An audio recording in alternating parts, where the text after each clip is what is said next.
Hello. Hello. Hello. Hello. One, two. One, two. One, two. One, two.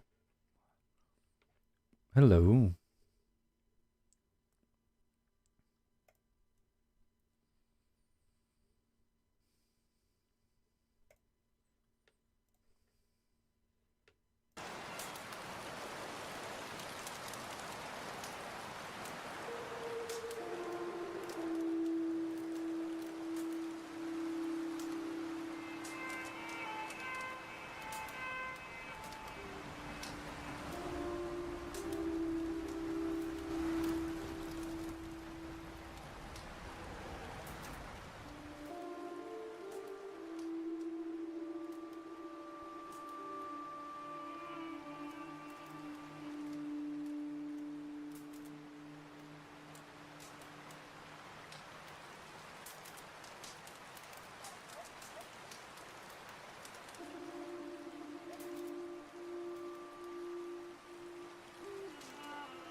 Hello. There we go.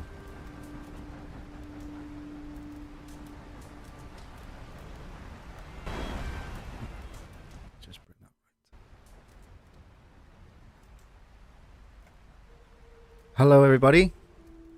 Apologies. Again, this is only the third time we've streamed, so still not used to everything just yet. But we are here. Welcome.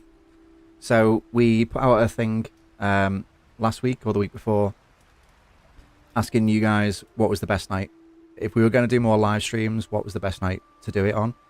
And the overwhelming majority, I think it was like 78% or something like that, said Sunday nights. So if this goes well and if people want to do more, you know, maybe not every Sunday night, but if we've got stuff on, if there's something to talk about, or there's something to do, or something fun that we can do, then Sunday night seems to be the favourite. So, hello everybody. Hello Turnip. Excuse me. Hey, it's Gluey. Hope you're having such an amazing day. Hope you're having an amazing day as well. It's the weather's not been great, but I'm all snug in me Oodie. Is the audio okay? Let me just double check before we.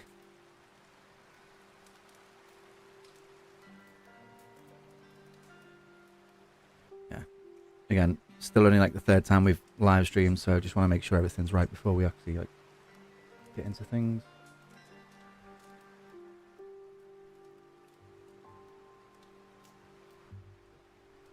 Cool.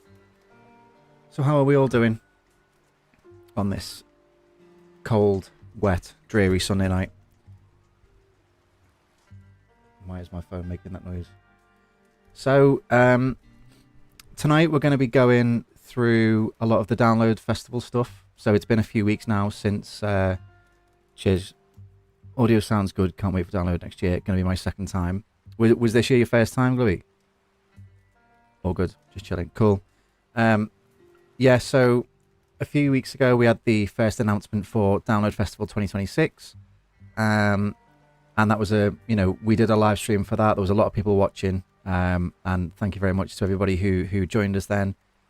But there's still a lot of like things that we can go over, we can talk about, because there's this mystery curveball that everybody seems to be talking about, and there's things like day splits. We'll come to all that in a minute.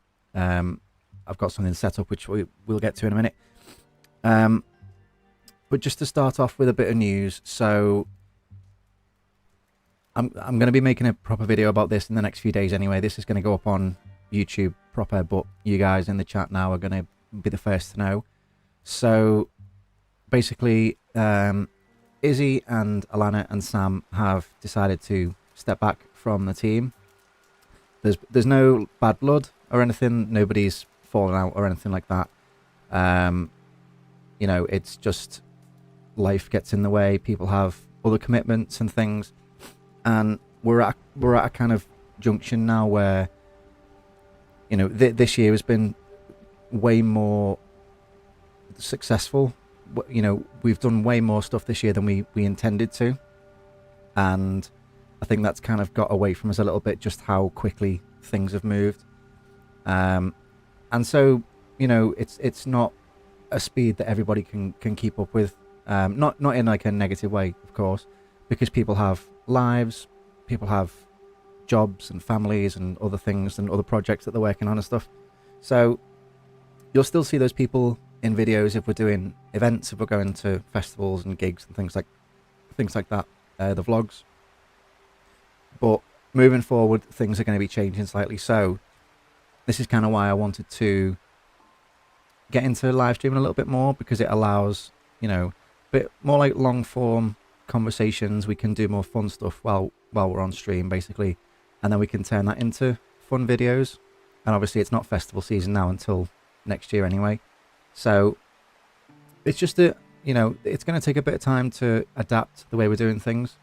But we obviously, I keep saying so now the alt vault is just me, like basically behind the camera kind of thing.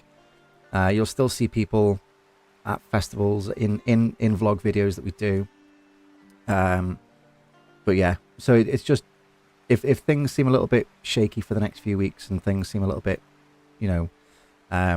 please bear in mind that that's all it is. That's all it's down to.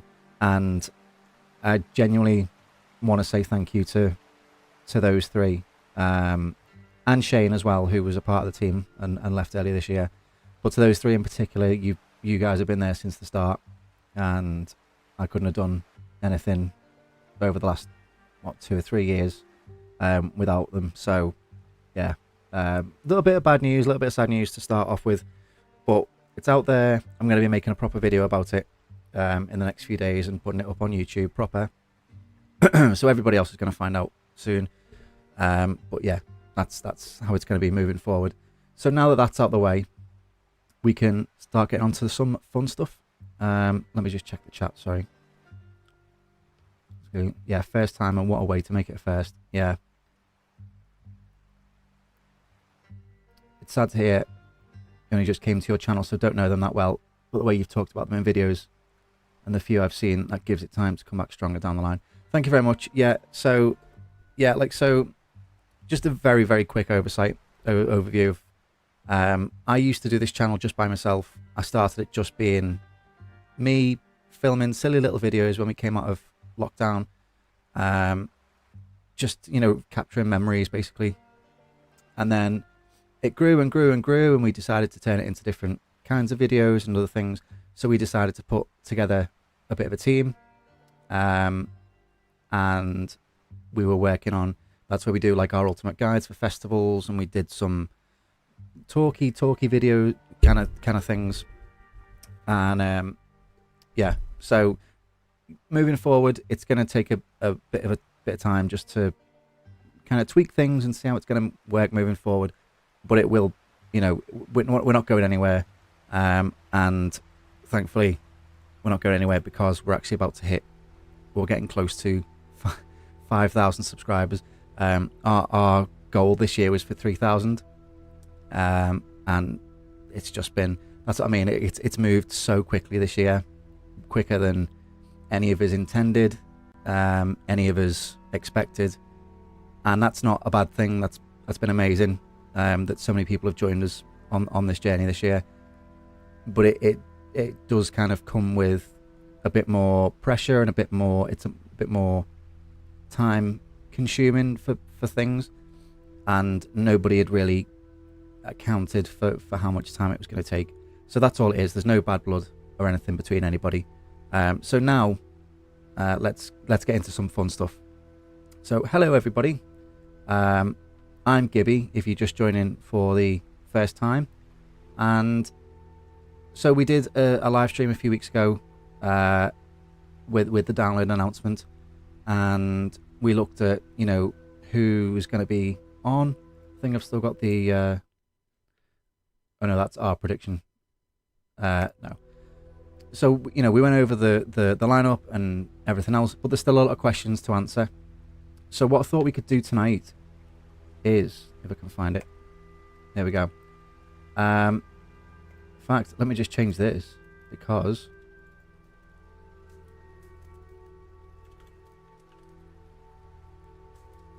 ta-da! So we're now 29 to go. So what I thought we could do tonight is look at the day splits and the stage splits. Let me turn this Red Dead thing off, because getting in the way. And let's put some proper music on.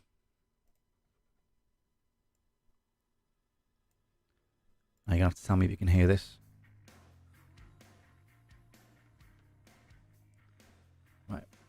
Right, so what we're gonna do tonight is look at stage splits, day splits, who can be on and who can't play on what days because they've got other commitments and stuff. So I'm going to need your help. If you're watching tonight and you're in the chat, I'm going to need your help to let's try and figure out who's going to play where. And some of them we don't know.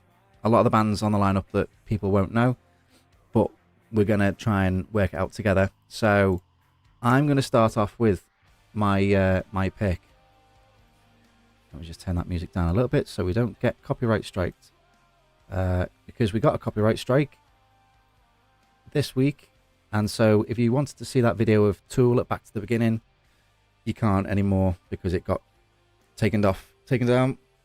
And we got a copyright strike and I had to go to copyright school, but oh well, it's one of those things, you live and learn.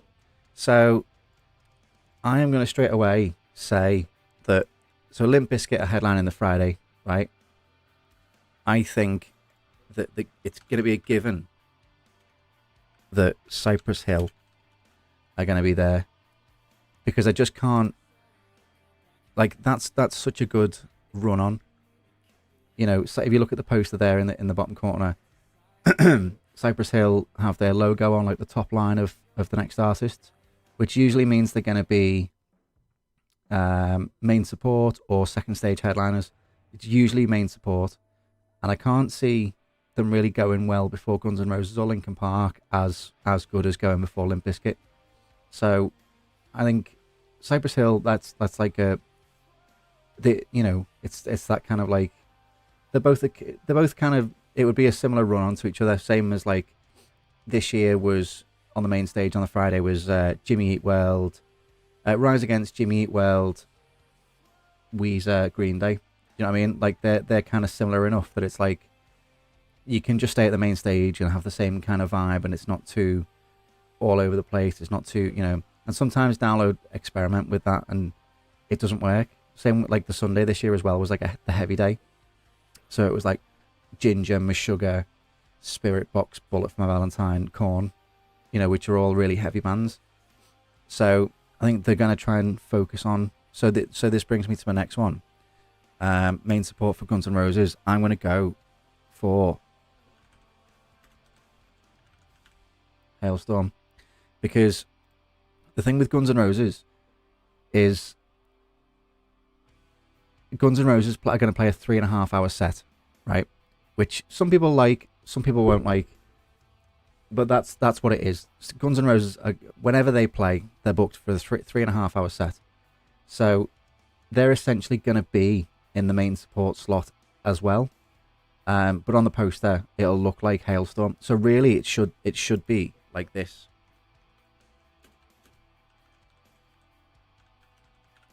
Right, so we'll call it that, just to make it easier. So they're essentially like supporting themselves. I would prefer Guns N' Roses just to do like a really tight 2 hour set, 2.5 hours at a push. 3 hours last time in 2018 was 3.5 hours. Sorry, in 2018 was a lot, and it felt like a lot. But we don't get to decide that, unfortunately. And then for Linkin Park, I've gone for who did I go for? Oh, I've gone for Trivium, because like, Bullet for My Valentine were kind of in that slot this year, and obviously they co-headlined on the Poison Descendancy tour while it happened before everything went wrong. And so they're very clearly like at the same kind of level, and I just think that's probably the best place they're going to be. Like they've headlined the second stage a few times, and they've been on main. I think the last time they were on main stage in 2019, they were third from top. So like the third logo band down on the main stage. So I think they have got a little bit bigger in the last few years. Sorry, I am going to come back to the chat in a minute. Sorry. They have got a little bit bigger over the last few years to kind of justify bumping them up to that spot. So, sorry, it's Gluey.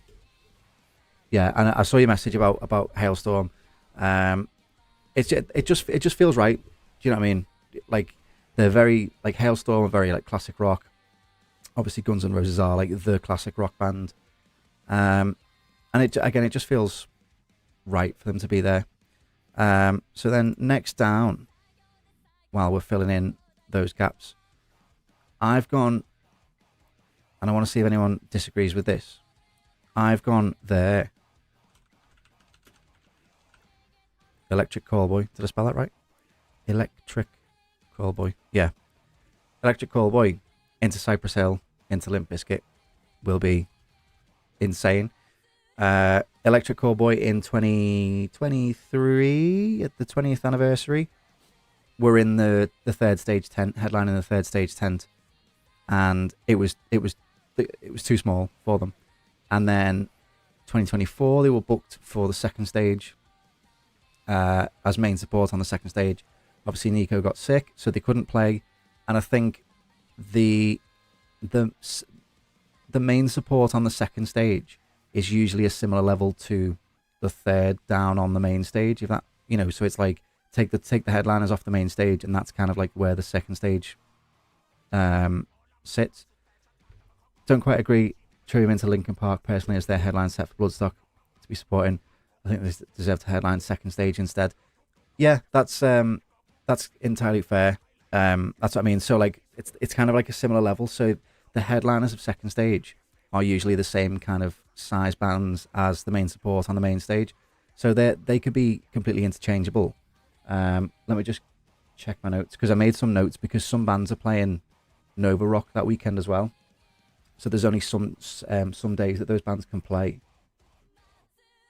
Where are we?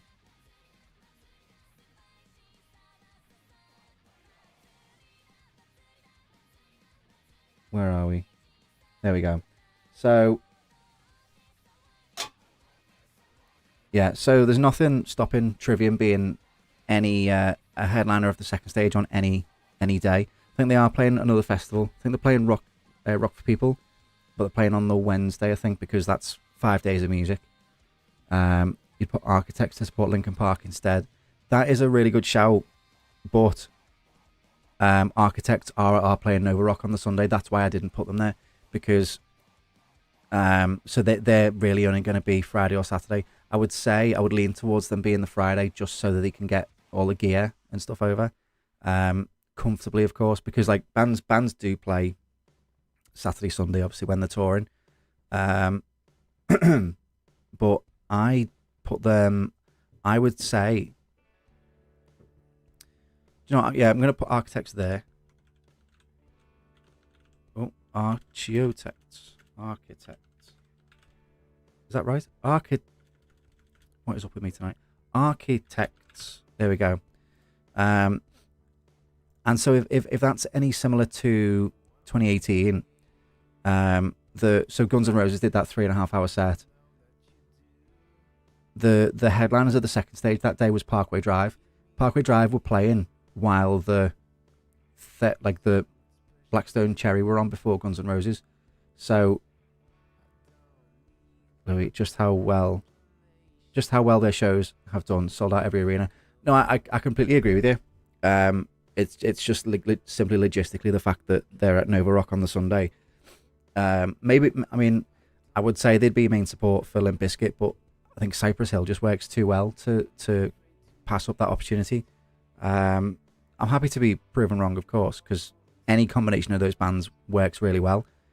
But I think, excuse me, headlining, giving Architects the chance to headline the stage as well would be a really big boost for them. But it wouldn't be like a proper headline set for them because so Parkway Drive played at like 7, so it wasn't even like a proper headline set that year. So it depends how they do it. Do they want any bands to clash with Guns N' Roses? Because it's a real pain having a band that's on for 3.5 hours when no other bands are allowed to clash with them. Yeah, Louis. Swede. I could see Architects, Bad Omens, and Electric Callboy all being second stage headliners. I mean, that's not a bad shout as well. Where did I put Bad Omens? I think like Bad Omens are about to headline the Co-op Live in Manchester, which is a big show, the biggest indoor arena in Europe. Same place that Architects headlined, same place that Trivium and Bullet co-headlined. So if Trivium are at that level, then definitely Architects are at that level, Bad Omens are at that level. So I think these are all completely interchangeable. Where are Bad Omens? Are they anywhere? No, so Bad Omens haven't got any commitments that weekend. At least not confirmed. I think they've been announced for Rockham Park, or Nova Rock, one of them. No, Rock for People, I think they are, but it hasn't been confirmed what day they're on. So as it stands, they can play, any day. Could see Architects, Bad Omens, and Electric Callboy. Electric Callboy would be a really good one to boost up to second stage headliners. But as we'll come to in a minute, I'm going to leave this. I'm going to read that out a sec, because I think that's where the curveball is going to be, because we'll come to that in a minute. I think that's where the curveball is going to be, depending on rumors that have been going around and stuff. So yeah, these are all completely interchangeable. Architects Trivium, Bad Omens, Electric Callboy, they're all kind of, Electric Callboy just headlined Ali Pali. Louis, I think the curveball would be the Thursday. Well, I think Cam Hack said it would be an arena band. An act on that's in the arena. So it would be, I don't think they'd open the arena just for like one curveball act, unless it was someone like, I don't know, let's say they've gone out and got Eminem or someone like that. Do you know what I mean? Someone like Mega. I don't think it's worth them opening the arena just for one or two bands. I think they would turn it. But if they did say after 2023, after the 20th anniversary, that they wouldn't like to go back and do that again. Just, it was a logistical nightmare to have the extra day in the arena. But I do think there will be like a. So I don't think the curveball is Scooter, because I think Scooter will be the Venga Boy slot in the Doghouse, like Venga Boys were this year. So we'll come to the curveball in a minute, but I think that's where it's going to be, either there, or they're going to have the curveball, like, so let's say Architects get moved to the Friday, for example. It'll be one of these slots, because they're not going to want to sacrifice people. Like Guns N' Roses have the ego. It's just how on the poster, the undercard, there's 4 rows. So that's going to shift around, because last year's, let me try and find last year's really quickly. The first announcement from last year.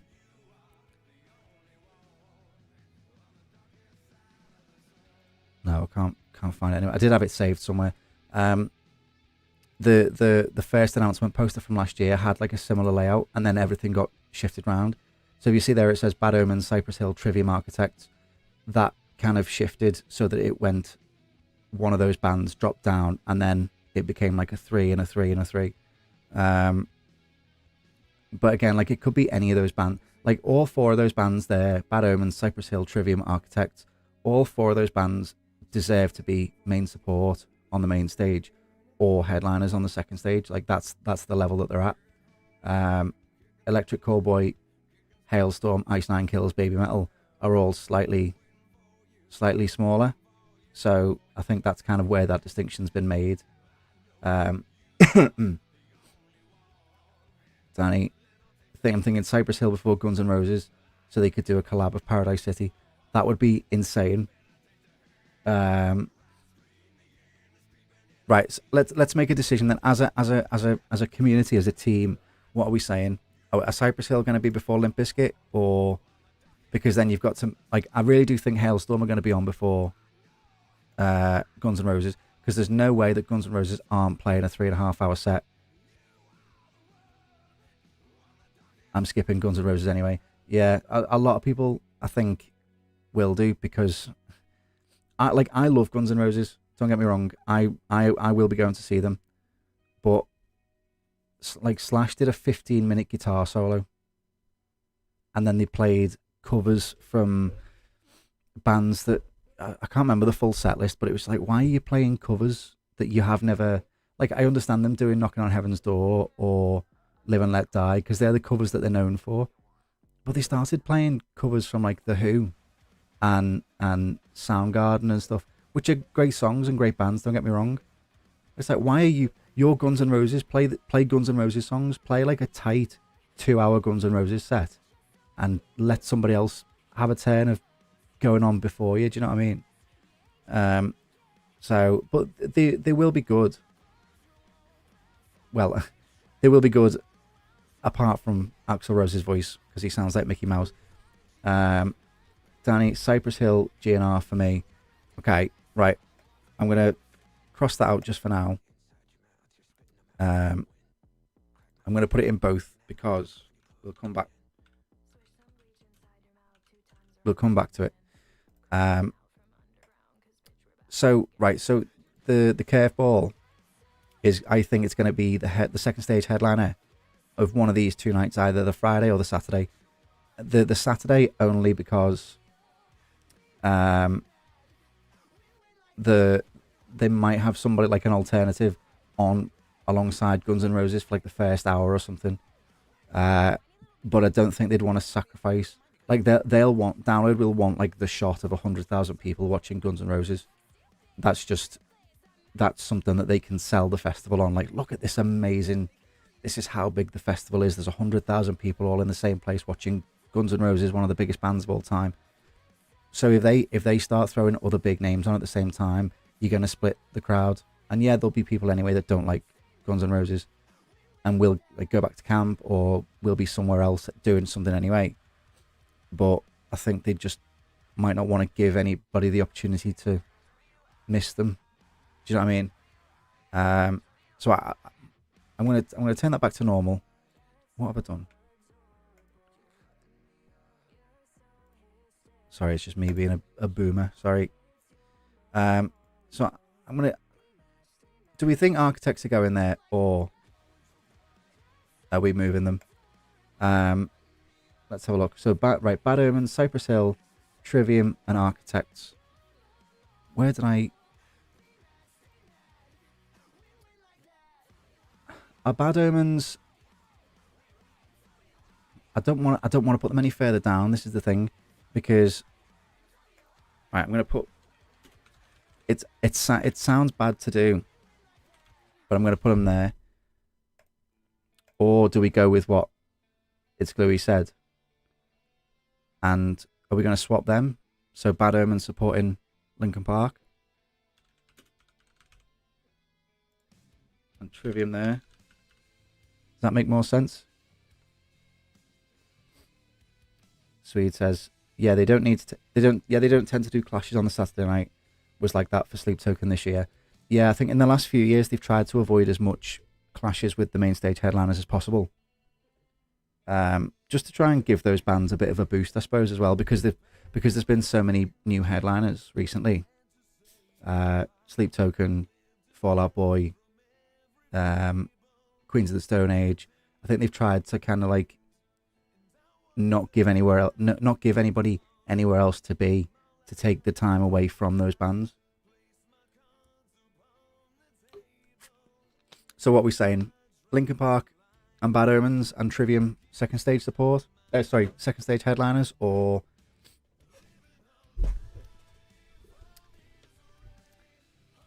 because there's 21 logo bands, which means if they're going to do what they did last year, there was 24 logo bands, right? So we're getting 3 more. We'll take one off because there's no logo space for Guns N' Roses.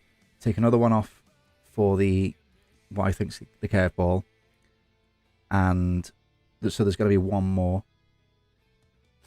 If you can't tell by the way I'm full of cold, I apologise if I'm sniffling. Wouldn't have Architects on the same time as Guns N' Roses. Yeah, so this is the problem. It's like there'll be a gap between Hailstorm and Guns N' Roses. So Hailstorm will be on a lot earlier than what it looks like. Architects, I would say, would be on maybe about 7 till 8:30.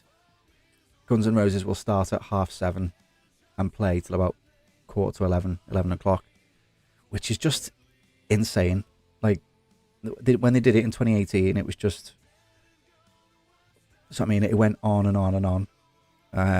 And it was like the songs that everyone knows are fun. And then there's like 20 minutes of... This is a song that Duff's band played. And it's like, I'm not here to see Duff's band, I'm here to see Guns N' Roses play Guns N' Roses songs. But I feel like this entire stream is just going to be me moaning about Guns N' Roses. It's going to be, yeah, there's going to be so many clashes either way, just how insane the undercard is. That is the problem. When we did that video, when we did that live stream, looking at the actual announcement, we were getting really excited, going, oh my god, there's that band, oh my god, that band as well, oh my god, that band as well. and then we kind of all collectively realised there's no way we're going to get to see all these bands, is there? Because it literally is impossible. You'll make your plans and you'll say, well, we can run between stages and we can see half an hour of this band and we can start. And then you get there on the day and all the plans fall apart. Friday for me would be, as you have it, Electric Callboy, Cypress Hill, then Limp Bizkit. Yeah, I think that is a good run. I think Electric Callboy were here. No, they weren't. I apologise. Electric Callboy were here. So they weren't even a logo band when they were announced in 24. So Electric Callboy to go from here, they're a lot bigger now than they were back then. They've headlined Slam Dunk. They've headlined Ali Pali. I think bumping them up to main stage where there's definitely no risk of... Because if anyone was there for that Electric Callboy show in the tent in 2023, it was dangerous how busy it was. And I think they might have looked, hopefully they'll have looked at it and gone, yeah, we don't want to repeat of that because something bad could happen. So we'll put them in an open area. I think that is a likely run. But if you guys have got anything you'd like to change, this is our collective list. So, but I am the one making it, so I do get final say. Sorry. Yeah, I would be happy with that. Trivium headline in the second stage, Architects headline in the second stage. Unfortunately, that does mean the President set was crazy as well. Sam had to like crawl through people's legs to even get in the tent, and the Busted set as well. We were fortunate because we went in for Wheatus before Busted, but the queue or like the size of the crowd trying to get in to the third stage was as big as the crowd in the third stage for Busted. I really think they underestimated how many people had friends who literally crawled on hands and feet to get in the tent. Yeah. It was really like Sam's just fortunate that he's quite small and nimble and agile. But I hopefully they'll have learned the lesson. But you never know with these things, do you? Sometimes they just don't learn the lesson. Who else have we got then? Right, so those four bands: Bad Omens, Cypress Hill, Trivium, Architects. I really think that's the hardest to kind of. Everything else we'll come to in a minute kind of like falls neatly into place. But Hailstorm sits right there. Electric Callboy sits right there. Who else did I go for on my other one? So I originally said Linkin Park, Bad Omens, Trivium. But we're going to change things around slightly, and I'm going to put... I'm going to put Pendulum there. Because that's the way they were in 2023. It went Pendulum, Architects, Bring Me the Horizon. And if you look on this poster, they are like... There's the headliners, and then there's 1, 2, 3 rows down. So they're clearly not going to be a stage headliner, I don't think, when there's so many other bands above them. But I am going to put Ice Nine Kills there. Am I? Yeah, I am. Before Trivium, Ice Nine Kills. So let me know if you think I've got that one wrong. But I think Ice Nine Kills really have stepped up over the last few years. Definitely deserve to be up there as well. Yeah, agree. Architects and Trivium to headline second stage. Would have Ice Nine Kills before Trivium. Yeah. So it just makes sense, doesn't it? It feels like if you're there on the day, what by the way, if that happens, what a day that would be. So you would see Pendulum on the main stage, run to second stage to see Ice Nine Kills, run back to the main stage to watch Bad Omens, run back to the second stage to watch Trivium, run back to the main stage for Linkin Park. Like it would be an insanely busy night, but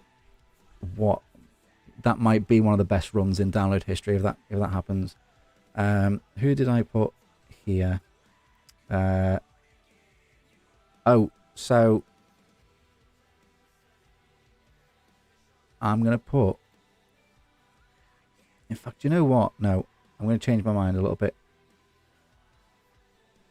I'm gonna put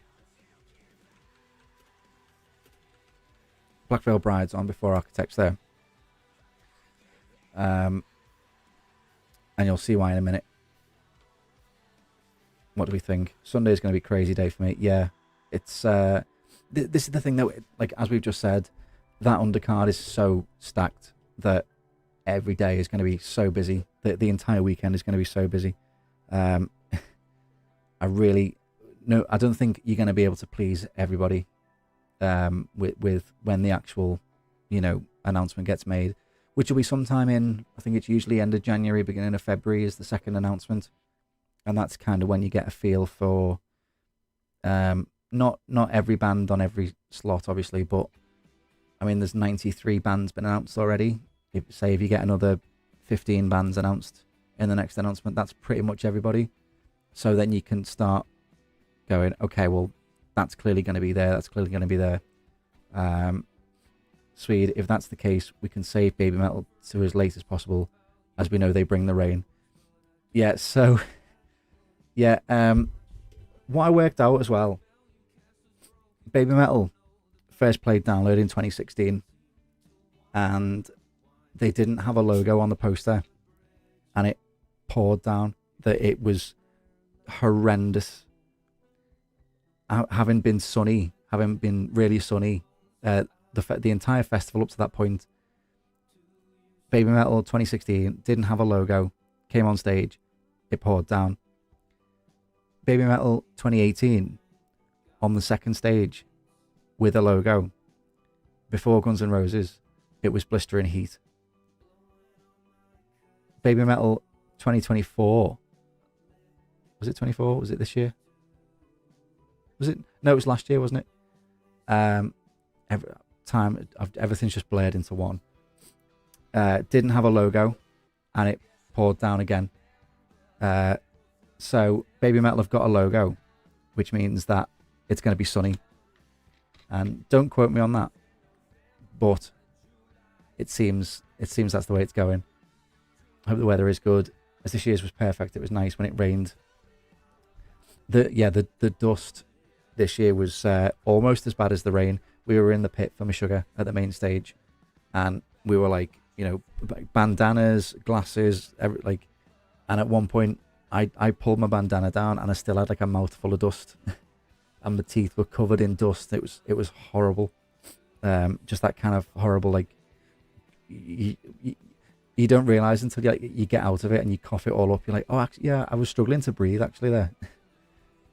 Can't argue with science, says Josh. Yeah, that's it. It's, the trick to having nice weather at Download is give Baby Metal a logo on the poster.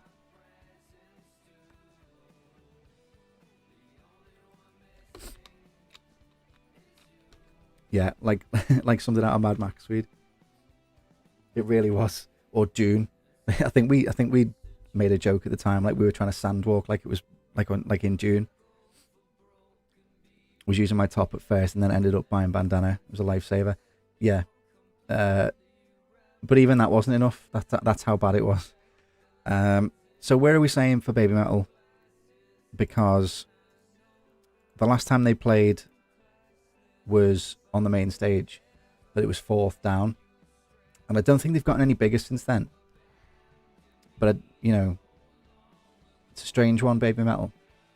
Where did I put them? Oh yeah, I put them. And here's what I think is going to happen. I put them there because then we can get Ratatata or Ratatata, however you say it. I think we're going to get the collaboration that we were denied last year, sorry. Baby Metal into Electric Callboy, Cypress Hill, Limp Bizkit, just to kind of keep it fun, party, and and that's where they were on the 2024 poster. Yeah, we went Baby Metal, Enter Shikari, The Offspring, Fall Out Boy. So I think having them at a similar level is because really they only got the chance to do like 2 or 3 songs in that set, so it'll just be kind of like a do-over. They might just say, yeah, we'll give you the exact same slot, go out there and do what you're supposed to do, but please don't bring the rain this time. But because these bands now have the logo, then it bodes well.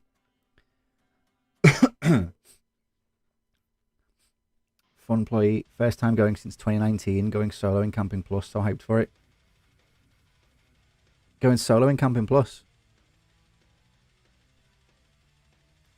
2019. Oh, the weather for that was horrendous as well. Please, can we just have like an average year at download? Can we just have like 2023 was blistering heat? Do you know what? 2022, perfect. Like it was almost like the download gods just went, do you know what? They've suffered enough through COVID. Like let's just have like a nice year. It rained a little bit. It was like a couple of showers now and then, but it was just nice and chill and whatever. And then 2023, blistering heat, too hot. 2024 was a drown load, brown load, whatever you want to call it, drenched out. This year was too dusty. So can we just bring it down a bit, please? Actually, my bad. 4 down. Forgot they have a logo. Yeah. So this only started on this year's poster, which is what I mean about the. So they used to have 21 logo bands on the poster, and now they've got 24 logo bands. So there's 8 on each day. So you got the 4 on the main, top 4 on the main stage, top 2 on the second stage, third stage headliners, fourth stage headliners. So 8 every day. So there's 21 on the poster as we've got it now. And I don't know how many more we're going to get, because I don't know whether they'll include Guns N' Roses as one and then they won't have another. I don't know how they're going to do it, to be honest. But it'll be interesting to see. So many possibilities, says Danny, for collabs this download. There really are. There really are. When you think you've got like who's there? Is Poppy there this year? No, that was this year, wasn't it? Yeah, so many. But I really do think they'll put Baby Metal and Electric Callboy there together. And let me just check my notes. So Electric Callboy are at Rock for People, and so are Baby Metal, but they haven't been confirmed what day. Rock for People is the same weekend as Download, as is Nova Rock. But they've not been given a day, so they are free to play pretty much whenever. But I think they'll try and keep them on the same day so that they can then both travel to Rock for People as well and do the collab there as well, hopefully.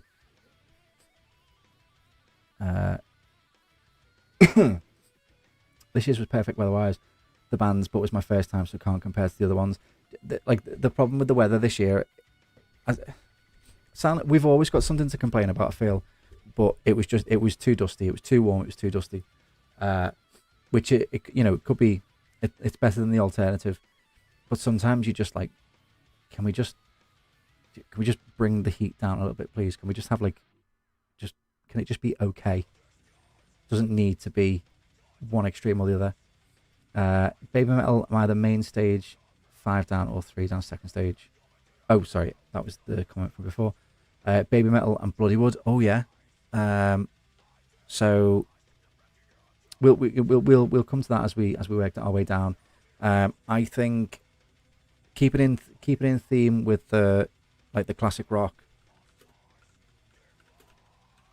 I think the Pretty Reckless are going to go there. That's kind of like their level, and if you look on the poster, it's like that kind of, like Black Veil Brides is maybe a little bit bigger, so they'll be on the second stage, I think, higher up. Let's go Behemoth, or Behemoth, however you want to pronounce it. They're going to be probably headlining the Dogtooth stage, because the heavier bands do tend to headline the heavier bands tend to headline the Dogtooth stage, because it tends to be like a heavier stage in general. So I think they'll be there, and then I'm going to put Cavalera there, and I'm going to put, who else is there? Oh, Blood Incantation there. So they're like the heavier bands, because I don't think, like, some of those bands have played the main stage and played the bigger stages, but with them being logo bands, there's no other bands there that really look like the right size to headline the Dogtooth and the right kind of style to headline the Dogtooth.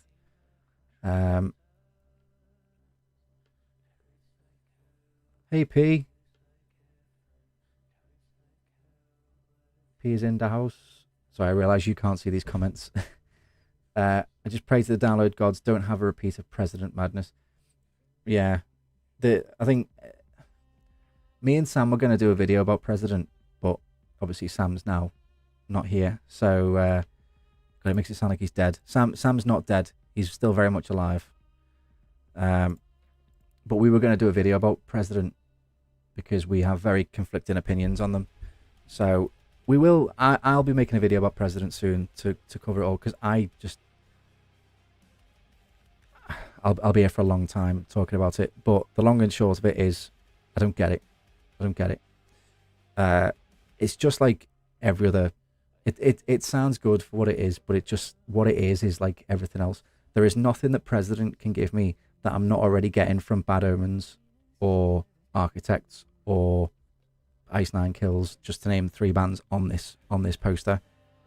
And that's not to say that they're bad. Like, I love Charlie Simpson. Spoiler alert, it's Charlie Simpson. I love Charlie Simpson. Busted were one of my first ever favourite bands. Without Busted, I probably wouldn't like most of these bands on this lineup. But I don't know. Yeah, it's a long conversation for another time. Let's check some of these other. How are we feeling about where we are at the minute with where these have gone? Ice Nine and Zero, GNR and Cypress Hill, Baby Metal and Callboy, plus the John Wick DJ set. Yeah. So if anyone didn't know, by the way, that Dog Star. If we come away from the logo bands for a minute, and we look at the other named bands there, Ash, Bloodywood, Bush. There's a band there called Dog Star. If anyone didn't know, that's Keanu Reeves on bass. So Keanu Reeves is going to be playing Download this year, or next year, sorry. And that's going to be pretty cool. No matter where they go, there is going to be a big crowd for them. Just for people to say, I've seen Keanu Reeves in the flesh. Josh says, I wish Trivium and Architects would swap on your list, but you'll be right. Can't wait for Trivium and LP. Saw GNR in 2018 and don't need to again. And Architects have fallen off a cliff for me. Yeah, so Architects are massive. They headlined Bloodstock. They've played a massive sold out arena tour. But do they look like any bigger than they did when they were main support in 2023? I don't think so. Obviously they're playing between Pendulum and Pendulum, and then Architects, and then Bring Me the Horizon. So that kind of like, they don't feel any smaller than that. They feel bigger than Pendulum maybe at the minute in the metal scene, but they also don't feel anywhere near as big as Bring Me the Horizon. People were talking about them being like the next band to be pushed up to main stage headliners. I can't see it. I think there was a very brief window where it was like the perfect chance for them to jump on the momentum and go, yes, we are the next headliners. And it's just kind of, as you said there, Josh, it's like they've kind of fallen off, not fallen off a cliff in terms of like they've fallen into obscurity, but it's like they were like so close to just being up there, and they didn't take that chance, and I think they've missed the boat on it. Tent will be full for John Wick. I would love to see Keanu Reeves do a DJ set. What if they just did like a Wild Stallions, or like a something like that on the. What if Wild Stallions are doing the Venga Boys slot? I love, by the way, that everybody you can tell a lot about a person from where they know Keanu Reeves from. Either he's John Wick, or he's Neo, or he's Bill and Ted. Which one is he? Bill or Ted? Bill and or Ted. Josh, yeah, they are more popular than ever, but have fallen off a cliff excitement and music-wise. Yeah, the last album was good, but did they do anything? Did the last album feel any different to the album before? And did that album feel much different to the album before that? I would personally say no. So I think Architects will headline the second stage because Download will want to give them the opportunity. You know, they headline Bloodstock, and like Bloodstock headliners are kind of like a similar level to second stage headliners at Download. You know, like Architects Trivium headlined Bloodstock this year. So again, that's kind of like the same level. So let's start filling in some of these other ones then. So we've done Behemoth, Mastodon. I think Mastodon is a difficult one, but I think we'll go there maybe. I did have them originally. I thought they might be underneath Architects, but I think Black Veil Brides, I don't know, it's a difficult one because, in fact, you know what? Right, so I think because the Avalanche stage is more of like it's sponsored by Kerrang Radio, I think it's going to be this. Like, you know, if you listen to Kerrang Radio or Planet Rock or whatever, you're going to get like Pretty Reckless more than Mastodon. So I think it will be... Are Black Veil Brides going to be... Are we saying Black Veil Brides or Mastodon to support Architect? Now, Black Veil Brides are higher up the list on that poster. But as we said, things are going to be shifting around. So are Mastodon and Black Veil Brides at a similar level? Mastodon were main support for Gojira at Bloodstock this year, so that's kind of the level they're at. And we've just said that Bloodstock headliners are second stage headliners at Download. Does it look like that, maybe? Black Veil Brides. I cannot type tonight. I don't know what's going on with me. Does it look like that, maybe? Mastodon before Architects? What do we think? Not yet, but it's coming. I hope it's Scooter for the Vengaboy slot. I'll be there in a flash. I think a lot of people really hope it's Scooter. Me being one of them, to be honest, because it's just one of those, like, as soon as like the Vengaboys thing was announced, everybody was like, who else are we gonna? If this is gonna become a regular thing, who's gonna be next? And so many people straight away just went Scooter. We want Scooter. We want Scooter. So if Download are actually listening to people, then, you know, let's just check that this all matches up. So I've got like a list of like who's on at the other festivals as well. Okay, so the Pretty Reckless are at Nova Rock on the Friday. They're at Rock for People, but Rock for People haven't given them an actual slot yet. But let's say that they're on, because Nova Rock and Rock for People are both on in continental Europe, they might do the Saturday, which would leave them free to do the Sunday at Download. So I think that's probably where they'll be. They'll headline the third stage maybe. Ice Nine Kills at Nova Rock on the Friday, so that leaves them free for the Sunday. Architect at Nova Rock on the Sunday, so that puts them on the Saturday. Cavalera, Sepultura are at Nova Rock on the Saturday, which leaves them free. So obviously it's Cavalera, Sepultura. It leaves them free for the Friday. Electric Callboy are at Rock for People, yeah, and Baby Metal are at Rock for People, but that could be later in the weekend. So I think in terms of the logo, hang on, we're missing one. Oh no, I've put Mastodon there. I'm gonna put Static X there. What do we think to that? We'll come to the other bands in a minute, but that would be our... Get rid of Cypress Hill. So, like as we said, Guns N' Roses will be essentially these two slots. Now on the poster, they might bump the next band up, so on the poster it would look like that. You know. But time-wise, Black Veil Brides would be on the same time as Baby Metal and Static X. What do we think? What do we think to that? That's the logo bands that we've been given so far. Is it? Is there anyone missing? Limp Bizkit, yeah. Oh, the headliners are done. Bad Omens, yeah. Cypress Hill, yeah. Trivium, yeah. Architect, yeah. Electric Callboy, yeah. Hailstorm, yeah. Ice Nine Kills, yeah. Baby Metal, yeah. Pendulum, yeah. Pretty Reckless, yeah. Black Veil Brides, yeah. Behemoth, yeah. Mastodon, Feeder, yeah. So that is how I would line up if it was me organising it.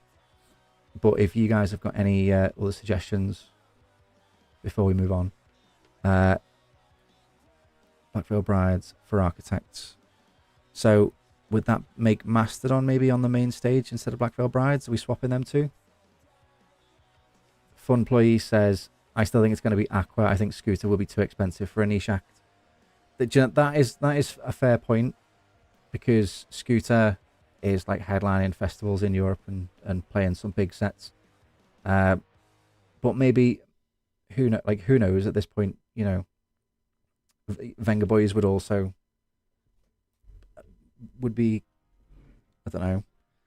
I don't know the going rate for Vengaboys. If anyone knows how much it costs to hire the Vengaboys, by the way, let me know and I will try and raise the money so we can have our little private gig. Static X on the main stage would be good. Yeah. This makes the Sunday even better. So that Sunday would be Static X, Pendulum, Ice Nine Kills, Bad Omens, Trivium, Linkin Park. That would be pretty insane. What are we doing then? Are we swapping Mastodon and Black Veil Mastodon and Black Veil Brides? Because I think Mastodon could still fit into that.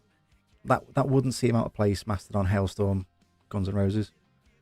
But it depends on who you think is bigger, I suppose, between them. I suppose that, you know, it's essentially the same size slot.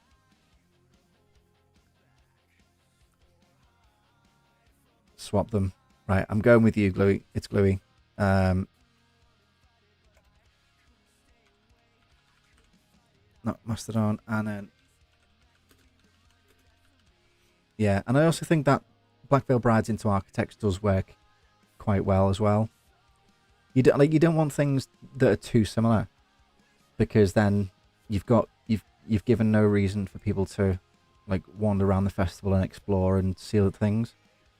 But you don't want to just. There's been downloads in the past where I've literally all my bands have been on the main stage, and I'm like, I didn't see the rest of the arena for the entire weekend, because I had no reason to go to the other parts of the arena because all my bands were keeping me at the main stage. So it would just be you want people moving around, but you also don't want to give people too many.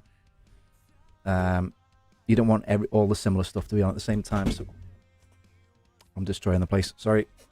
I'm just ruining my setup. Let's ignore me. Right.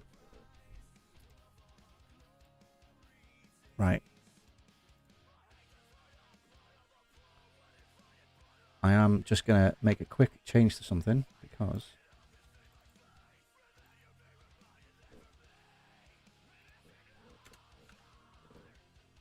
yay, 27 to go now. Thank you to everybody who's subscribed, by the way, all the newbies who've joined us tonight. As I was saying before, so I'm going to be putting a video out. We'll carry on with this in a minute, but just for everybody who's just joined, I'm going to be putting a video out at some point this week to explain it all properly. But Sam, Izzy, and Alana have all decided to step away from the team. There's no bad blood. There's been no arguments. There's no fallout, and we're all still friends. We all still love each other very much, and they'll still be in videos when we go to events. And we've got a lot of festivals and a lot of gigs coming up next summer, as is the plan. But it will be me doing all the behind the scenes stuff. So it's gonna change. Things are gonna change slightly, but hopefully not too much. But so if you do notice a bit of a shift, then that's all it is. Yeah. Would they still come to download even if they aren't part of the team? Yeah. So I mean, I think Sam's already got his ticket. I don't think Al and I don't think Izzy are planning on coming next year. they might be doing just day tickets. I know Izzy got a hotel one year and just did the arena ticket. So they might still do that, and if they're there, then they might be in the video. Who knows? But we have a big group of people that we go to download with anyway. So yeah, there'll always be people about. Like this. When I say the team is like the people doing the work behind the scenes, doing the guides for festivals and things like that. It just means it's all you're stuck with my face basically on every video now. It's all these kinds of videos, which is why I wanted to kind of get into live streaming a little bit more, because we can sit like this and we can do fun stuff. So yeah, things will be changing, but hopefully we'll have quite a smooth transition. So going ahead then, and obviously there's a lot of smaller names here. I don't want to put every band in, like, it would be impossible at this stage to kind of like plan where every single band is going to go. Right, let's get to this is probably the biggest thing that people are talking about at the minute. Who is going to be the curveball?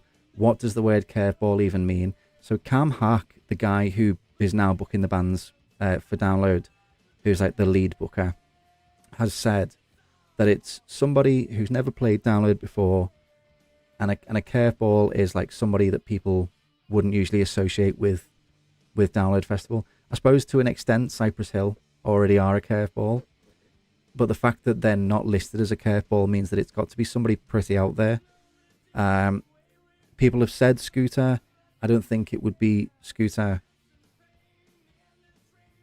because I do still think if they were to have Scooter, that would be more like in the campsite thing, because Scooter's like a DJ type thing. It's not like a live performance.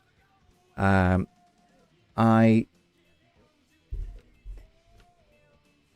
you know if there will be... Sorry, just go to chat a sec. Wu-Tang Clan. Do you know what? I'd actually not thought of Wu-Tang Clan. That's a great shout. They've just announced a world tour as well, haven't they? Like yeah, Wu-Tang are on their final world tour, aren't they? That's an incredible shout, actually. I'd not thought of that at all. Who said that? Swede. Yeah. I'm going to put that in brackets because I'm going to talk about somebody in a sec. I'm going to just put Wu-Tang Clan. There you go. Wu-Tang Clan, not World Trade Center. It's Gluey. Don't know if you will know much, but will there be another big meetup planned? It was so good this year's meeting, the Yarnold, SMTV and others. So we're like, I would love to do another big meetup, and I think all the other channels would love to do a meetup as well. That's not something we've like specifically tried to organize just yet, but I would love, and you know what, I'd love to do more stuff together, like more collaborative stuff outside of Download as well. So I know the Ragamuffins go to 2000 Trees, SMTV goes to Bloodstock, so it would be nice to do other meetups at other festivals as well. In terms of Download, I think that went so well that it kind of like overwhelmed us all a bit. I know Dylan from the Dillcam was saying like we just weren't expecting that many people to turn up at all, but it was so wholesome to see everybody. It was so nice to get the chance to meet everybody and to chat, because you see like numbers on a screen, or you see names next to a comment, and you don't think like it's like a username. You don't, sometimes it's hard to think, oh, it's just like on a screen. It kind of like disappears into the ether kind of thing. But then you getting the chance to meet people who like what we do kind of like makes it so. That's what makes it worth it. Because you can see people and you can talk to people, and people go, oh, I liked what you did with that video, whatever. And in my head at the time I was going, oh my god, like people know about that thing. And then I go, well, yeah, because I put it in the video and I put it online and people watched it. So it was, it was a great chance to just some things like just clicked into place, that we're not just like shouting into a void, and people, people like what we do. And again, like from us, or me, now I keep saying us, but from us, SMTV, the Arnolds, Ragamuffins, Dilcam, and every other creator as well. By the way, like we might be working with others in the future as well. Anybody like that is so appreciative of everybody that supports. I know everybody says it all the time as well, but yeah, it really is an indescribable feeling to actually get to meet people and like put faces to usernames or faces to like just the numbers you can see on the screen. And I keep saying this, it's like I would, meeting people at that meetup, every single person that I spoke to at that meetup was worth 10,000 views. I would rather have that interaction again than get 10,000 views on a video, because that means so much more. So I'm hoping that the other channels want to get involved again next year and do something similar. But personally, from me, I will be, doing something, trying to put something together. You say, meet the people who are the creators of the videos and to connect with people, to put names to faces. Yeah. And I know that, that was only 5 channels that did it this year. There's also there's our friends over at To The Show, the Monitor Mix, there's Kick Gutterbrats, there's Simon Bond, there's so many other people now in this scene. Obviously you've got TPD, like the McDonald's of this kind of thing, do you know what I mean? But there are so many like creators and interesting creators doing different things that we could work with in the future, and we could all get together and do these things with. But yeah, enough of me yapping. Let's get back to this. So I don't want to fill in. Oh, sorry. Yeah, that's where we were up to. Right. So, are you ready for this? I've formatted it wrong. Fuck. I think it's Jelly Roll.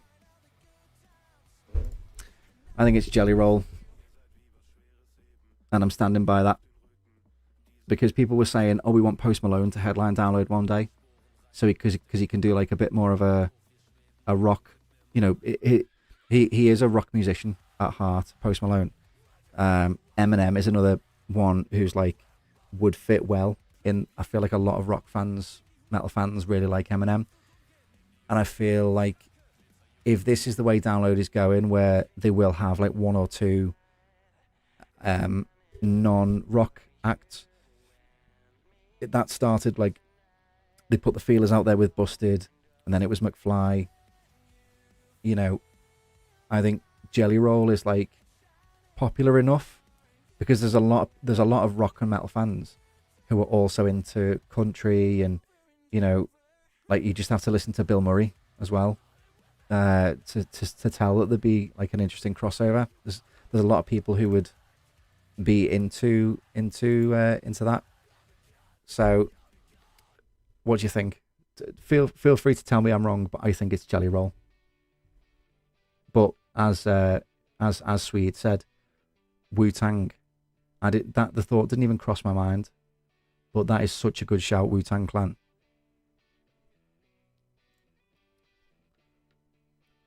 Sorry, let me just get the thing up.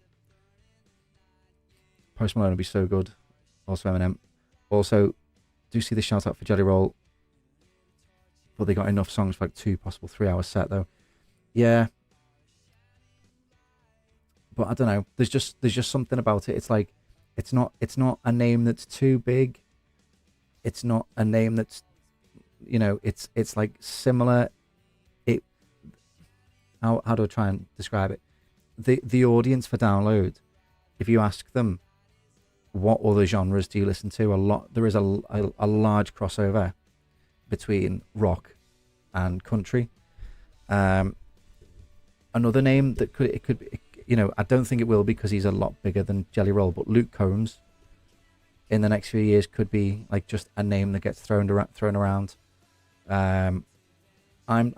personally don't really like Luke Combs that much, but I think a lot of people do like Luke Combs a lot that would normally go to download. So, do you know what? I'm gonna take the L on this one, and I think. Ooh. Okay, let's do it.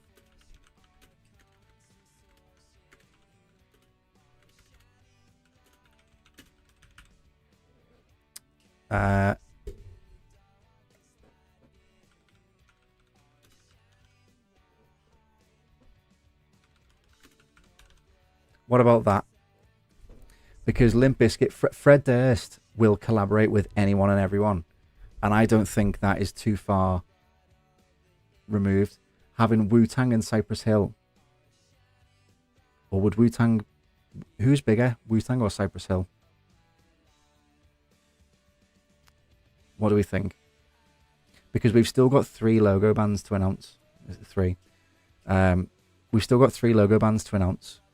It could very well be that the curveball is that it doesn't just have to be one artist, or it might have planned to have been one artist, and then Wu-Tang decided to do a final ever tour, a final world tour, and Download might have gone, yeah, do you know what? While we're trying something different, we'll have them. Wu-Tang and Cypress Hill. But again, look at that. Like Baby Metal, Electric Callboy, Wu-Tang, Jelly Roll, Cypress Hill, Limp Bizkit.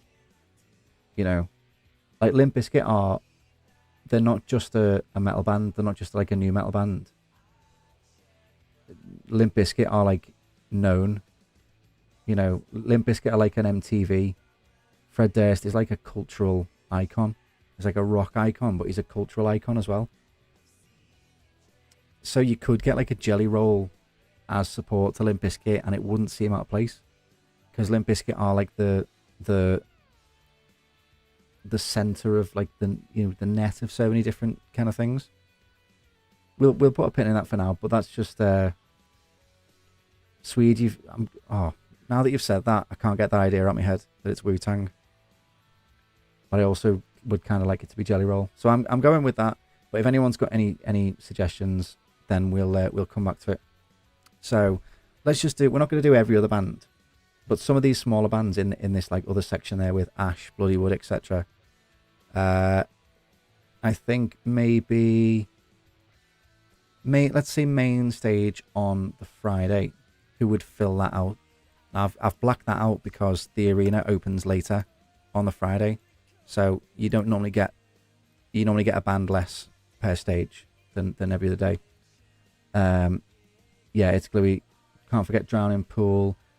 I had a thought that Drowning Pool would be on the...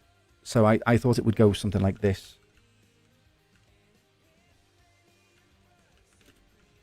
Something like that, maybe. And that's a very big difference. Like POD and Wu-Tang. Drowning Pool, POD, Wu-Tang. Again, another great run. Who else? I had somebody else. Oh, I had Thornhill there as well. Just because I think that's kind of where they're going. They're very clearly getting bigger and bigger, more and more popular. I think that would be a good place to have them. Who for on the smaller?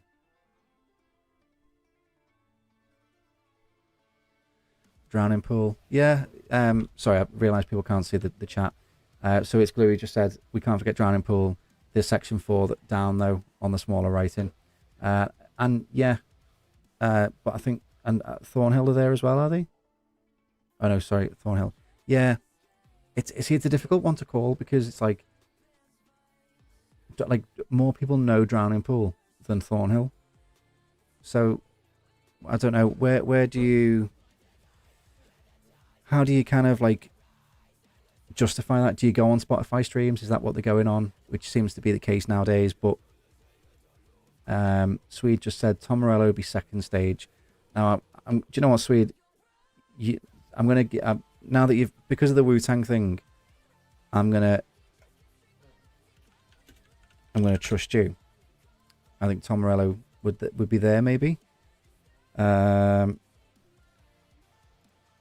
Where is Tom Morello? Yeah, so he's on the third thing, is he? Yeah. So again, he'd be up there. He was third down on the main stage, on the second stage in 2024. So that's like the same kind of level that he was at. But again, it's not like he's done anything since then to justify being pushed up. It's just he's come around again because he needs the money, because Rage Against the Machine. Well, Zach doesn't want to do any more shows, and Tom wants to keep touring and doing things. And fair play to him, he's keeping that music alive. I think as well, if anyone has ever seen Let Live live before, Let Live live. If anyone has ever seen Let Live live, Live, Laugh, Love. If anyone has ever seen Live, Laugh, Love live, Jason Butler is insane. He's crazy. When they played at 2000 Trees this year, it was I think they were very close to like pulling the plug, because he climbed up into the, not just climbed up the stage, he climbed into like the rigging of the stage and started shaking it about, and one of the actual bars at the top of the stage with just, started like wobbling and nearly came off, or looked like it was going to come off. So downloads, like if you book Let Live, you know what you're getting yourself in for. So why not give him the biggest platform, the biggest chance to show off you can. Like, there's no way you book Let Live and then get annoyed at them when they do what Let Live do. Sweet. Tom Morello will be second stage. It's Gluey. For me, the new upcoming bands will be Lake Malice and Landmarks. I thought Lake Malice might be, feel free to correct me, they might open the main stage, because that's still like a big slot. You've had like Wargasm have played that slot.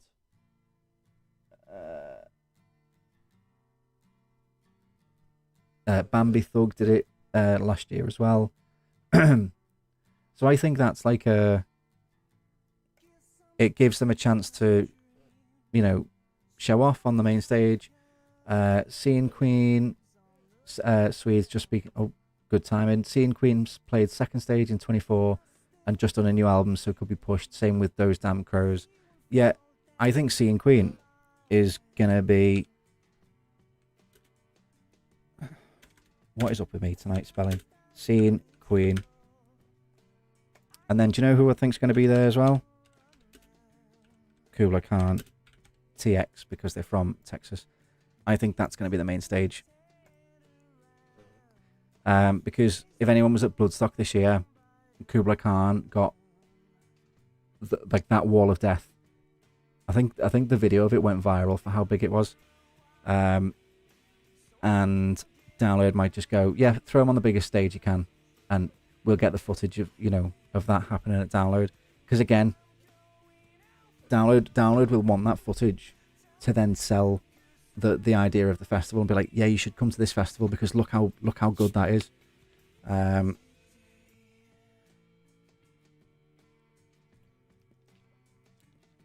Like I didn't know Kubla Khan. I'd heard of them obviously because they're around and about, but I hadn't listened to them before I saw them at Bloodstock. And we were sat at camp, and Shane just went, "Oh yeah, we're all going to see Kubla Khan now." And I was like, "Oh, okay, I'll come with you then." And then, like 5 or 10 minutes into the set, it was just disappeared into a wall of death. I was like, I'm having so much fun. I don't know any of the songs, but I'm having so much fun. But yeah, main stage on the opening day: Lake Malice, Kubla Khan, Seeing Queen, Baby Metal, Electric Callboy, Jelly Roll, Limp Bizkit. That sounds like a pretty fun day. It's a pretty stacked day. But I would say that's quite a nice run. Everyone seems quite fairly placed and stuff.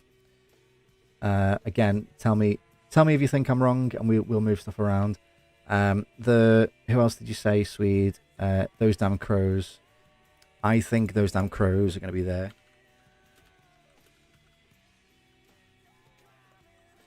Because I think they're going to try and keep, like, classic rock main stage, or, like, I mean, Mastodon aren't classic rock, but, you know, as much classic rock as possible to kind of, like, you're gonna get the Guns N' Roses diehard fans going just for the day. So you're gonna want them, like, if you've paid £130 for a day ticket to see Guns N' Roses, you're gonna want to go, okay, well, we'll give you classic rock bands that are similar right from the get-go, so that you can get in, start spending money right from the get-go. Like, the arena opens at 10 o'clock, the first band's on at 11. If they can go, we've got you for 12 hours, spending money on the bar, spending money on the food vans, rather than just being like, if you're a Guns N' Roses fan, there is literally nothing for you to turn up to until 7 o'clock. They're going to lose that. Do you know what I mean? It's little things like that I think have really started to, like, pick up on. Because what they used to do was go like, okay, well, we'll throw one classic rock band on this day, and then the other band that people want to see, they'll put on another day. And what they found out was people were just going, well, I can only afford one, so I'm only going to do that one, and losing like half the revenue. Do you know what I mean? So I think they are starting to think, yeah, sweet, Dad Rock Day. So let's continue the trend of Dad Rock Day. And I'm sorry to Mammoth, and I don't really know much about Sleep Theory. Am I right in thinking that they're like Dad Rock? Who else? I don't know. There's no. Do you know what? Are we gonna have where are Dogstar going? Once we sort out Dogstar, Keanu Reeves, then we can work around it. Is Keanu Reeves going to be on the main stage? Are they going to push him to the second stage? They surely wouldn't push Keanu Reeves into a tent, but then you never know, because they've done that with, like, Busted. It's Gluey says Dogstar second stage. Do we think maybe same day, Guns N' Roses day?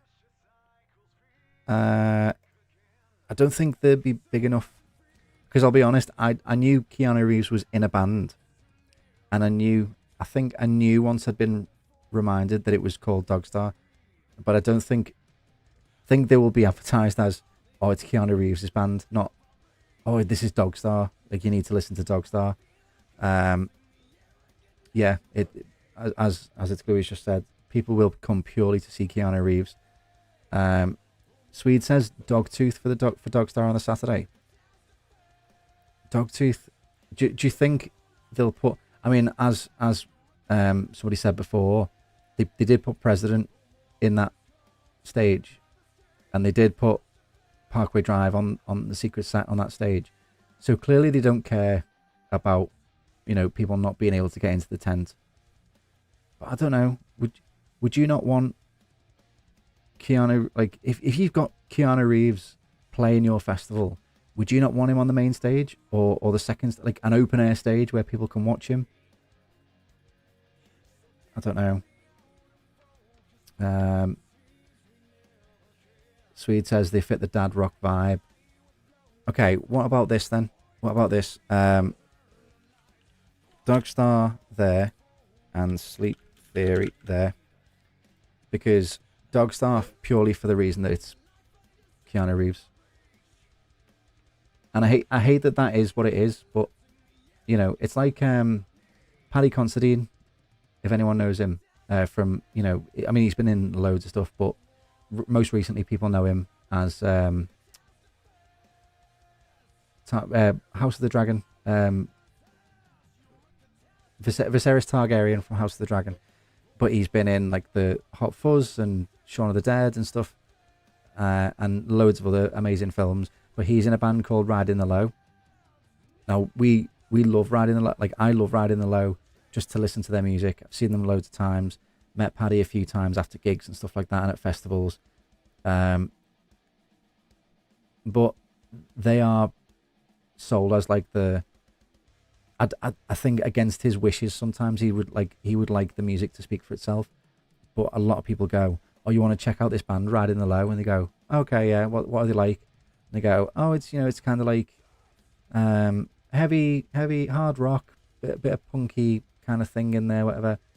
Oh, it's Paddy Considine's band. Oh, it's Paddy Considine. Oh, I'm gonna go and check them out then. Do you know? And I think it's just a similar thing where people will be going, like, there'll be people at the festival who are still going, "Who's this? Who's this Dog Star? Whatever," and someone will go, "It's Keanu Reeves' band, that, you know," and they'll go, "Oh, it's Keanu Reeves' band. Oh, let's go. We can't miss it." So I think that it is going to be a big pull for people.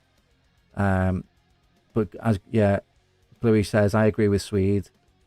But are they big enough for the main stage though? That's the thing.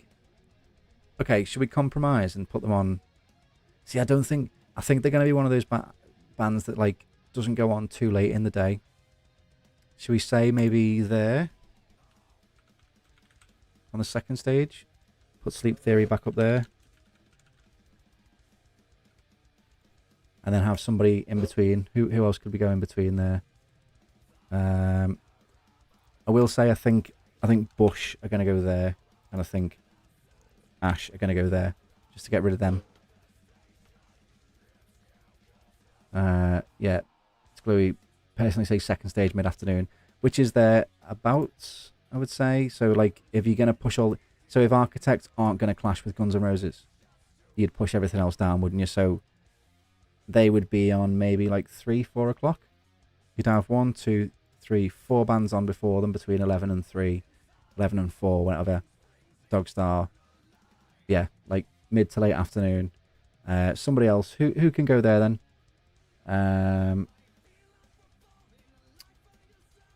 Oh. I'm trying to think who we've crossed off the list. Right, so things like, it's very much like an underground feel, the Dog 2 stage, isn't it, sometimes? I think Social Distortion would go there, maybe. Have I spelled that right? Yeah. Tom Morello, we've done. Those Damn Crows, we've done. Thornhill, did we move? Yeah, Thornhill's still there. Landmarks. Where would Landmarks go? Would Landmarks go there? It's with a V, isn't it? Landmarks. Is it? Landmarks. Yeah. Yeah. Does that feel right? Landmarks. Hollywood Undead. Where would Hollywood Undead go? Would they go maybe there? Or, because when people say Hollywood Undead to me, I don't know what it is. Maybe someone can explain it. I think they're similar to Ice Nine Kills, but then Tom Morello has got nowhere to go then, unless you put Tom Morello there. Tom Morello on the Guns N' Roses day. Tom Morello comes out with Guns N' Roses to do a collab. Should we go with that? And Landmarks goes maybe on the Avalanche, a bit higher up on the Avalanche. So it would be like Tom Morello's there. Keanu Reeves with Tom Morello. Imagine that, Keanu Reeves and Tom Morello. And then they both come out with Guns N' Roses. That would be insane. That would be genuinely insane. So Hollywood Undead would be there underneath Ice Nine Kills. And then who did we say? Landmarks. I'm always going to pronounce it like that because that's how it's spelt. Who else? We've done Let Live. Imminence. Ooh, Imminence. If you haven't listened to Imminence, by the way, go and listen to Imminence. Swede Rory would be a good fit for the Friday on the Avalanche. So what about then Rory underneath Landmarks? Is that how it would work? I'll be honest, I don't really listen to Rory that much. But is that kind of the way they would line up, do you think? Or is Rory bigger than Landmarks? We've done Kublai, Mammoth. Oh, Paleface Swiss. Oh, Paleface Swiss were really good at Bloodstock this year as well. I could see them being maybe underneath there on the Dogtooth. We've done see Periphery as well. Like Periphery headlined the Dogtooth stage one year. Let me just.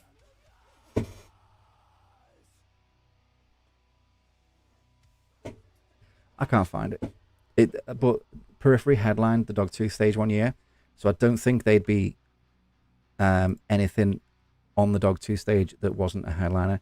But they're not going to be a headliner on the Dogtooth because they're not a logo band. So I would say maybe Periphery go on there, maybe. Rory, TBH, it's going to be same as this year it was. I only know a few bands excluding the main headliners, but going to be good either way. Yeah, and do you know what? It's a good chance to discover new bands as well. Download is very different to a lot of the other festivals that we go to because it's so far to walk to the arena. It's like once you're there. So you spend your time in the campsite, get all your stuff together, maybe have a couple of drinks and something to eat, and then head into the arena for the bands that you want to see. Whereas, like, this is why I love Bloodstock and Trees so much.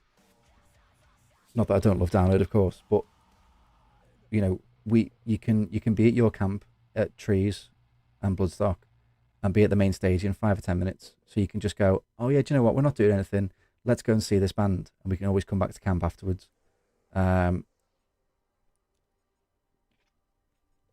Swede, bit lower. So what would you have? Landmavux and then Rory? Is that the way you'd do it? It's Gluey. Got Bloodstock next year too. Have you been to Bloodstock before?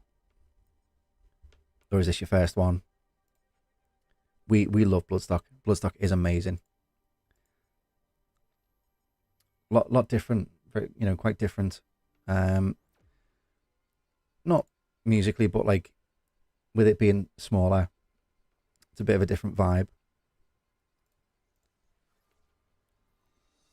Decapitated be high up on the Dogtooth. Where's Decapitated? Are they on the?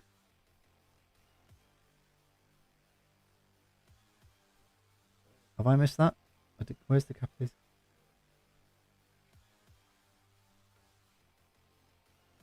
Am I blind? Pendulum in the background there. Oh yeah, sorry, yeah. Sorry, I don't know why I missed that. So what? Decapitated be high up on the Dogtooth. Under Cavalera, maybe? Decapitated? There, like that. I don't think they've got any commitments at any other festivals. Social Distortion, who we had on the Sunday.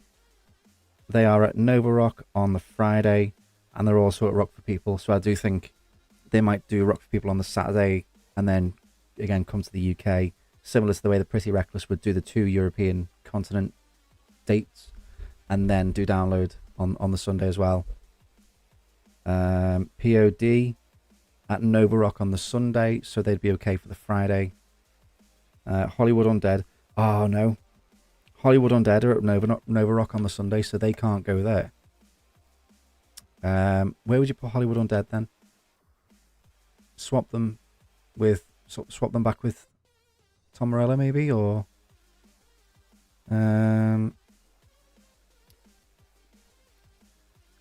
Swede. Oh sorry, let me go a bit further back up. It's Gluey. It's my first one. It was meant to be my first one, but it sold out so quickly this year. But a friend helped me get a ticket for next year. Yeah, this year's was massive. It sold out very quickly. I was quite amazed that we managed to get tickets. And next year's sold out as well, isn't it? Because of like Judas Priest, Lamb of God. Next year's going to be really good as well. Swede, I think Rory be on earlier in the day, probably 2 or 3 in. Okay. What about then? Hollywood Undead. Land of Ox. Rory. Rory on the Avalanche. About there maybe. there. That makes sense. Who else have we missed off? Okay, so do you know what then? I'm going to put Periphery there. I'm going to move Periphery up because I love Periphery and I just think they deserve better than what they've been given. They don't come to the UK very often. They played one UK show this year, and it was supporting Spirit Box at Ali Pali, and it was sold out. So, if Spirit Box are main stage third down, like they were this year, Periphery would be second stage third down. I think that would be like a right level. Don't know what to expect, but going to be good either way. I like the smaller aspect. Yeah, that's that. Obviously, with Bloodstock, you know you don't get the massive bands like a Guns N' Roses and stuff because of the size. But what makes up for it is just like it's a lot more community. There's a lot more of a community feel. Not that there isn't a community spirit at Download. I feel like sometimes you can't like talk about one without feeling like you're putting the other one down. But Bloodstock has a very, you know, there are like it's like a Bloodstock family. It's like a Bloodstock vibe community. It's hard to really describe without just being there and experiencing it. And the bin jousting, of course. The unofficial bin jousting, which we, for legal reasons, we do not endorse. It's made by the fans for the fans. Yeah. I mean, that's one thing you can't take away from is that they've had every opportunity to grow and expand that festival, and they've chosen to keep it as, you know, same capacity, same size, same as much of what made it what it was as possible. And a lot of that comes down to like site restrictions, but they have had the opportunity to take that festival to other places and to make it bigger, to make more money from it. And they've gone, no, do you know what? We're quite comfortable where we are. We sell out this festival every year. We're quite happy with the people that we bring in, the bands that we bring in. What more do we need? And you've got to respect that, really. So who else? Kublai Khan, Landmarks, sorry. Oh, Bloodywood. Have we done Bloodywood? Would they be on the Dogtooth, maybe? Or the main stage underneath Let Live? No, I don't think they'd be that far down, would they? What about Bloodywood into Decapitated into Cavalera? That would be naughty. Seeing Queen we've done. Set It Off. Set It Off feel very much like an Avalanche stage band, maybe. Like there. I'm just throwing these in, by the way. Feel free to correct me if you think we should move stuff around. Because there's some of these bands that I don't really listen to anyway. So Sleep Theory we've got in there. Social Distortion we've got in there. Story of the Year I think would be. So they were the other support band. Or was it Story of the Year or Straight from the Path? One of them. But they're around that level, I think, before Periphery. South Arcade. Does anyone listen to South Arcade? Let me go to the playlist. So the playlist that you can hear in the background is just the Spotify playlist that someone's put together. If you want to search for it on Spotify, it's by a guy called Joel Ward, and it's got 1,144 songs in, and it's 72 hours and 24 minutes if you're looking for it. So let's have a look. Who are we looking for? South Arcade.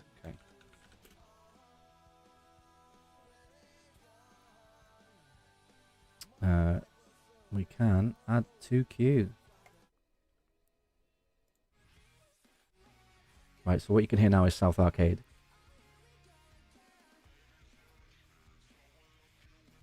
Okay. I think that would be... Yeah. Very much like a heavy undercard not heavy, like heavier than the Pretty Reckless, like a heavier undercard, the Pretty Reckless.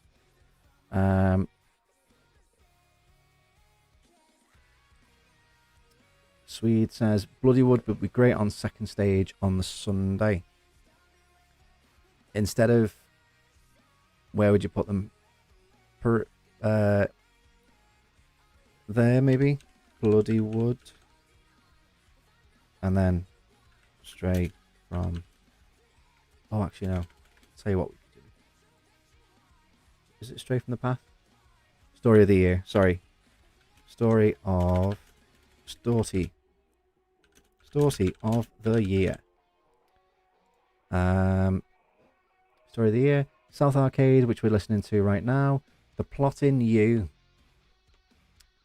Does anyone listen to The Plot in You? I'm pretty sure I've heard one of theirs before. Feel Nothing. Let's go for that one.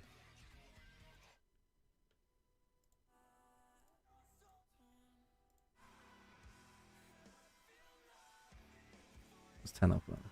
Let's make sure we're not getting copyrighted. Okay, so they feel quite like maybe a little bit like Bad Omens.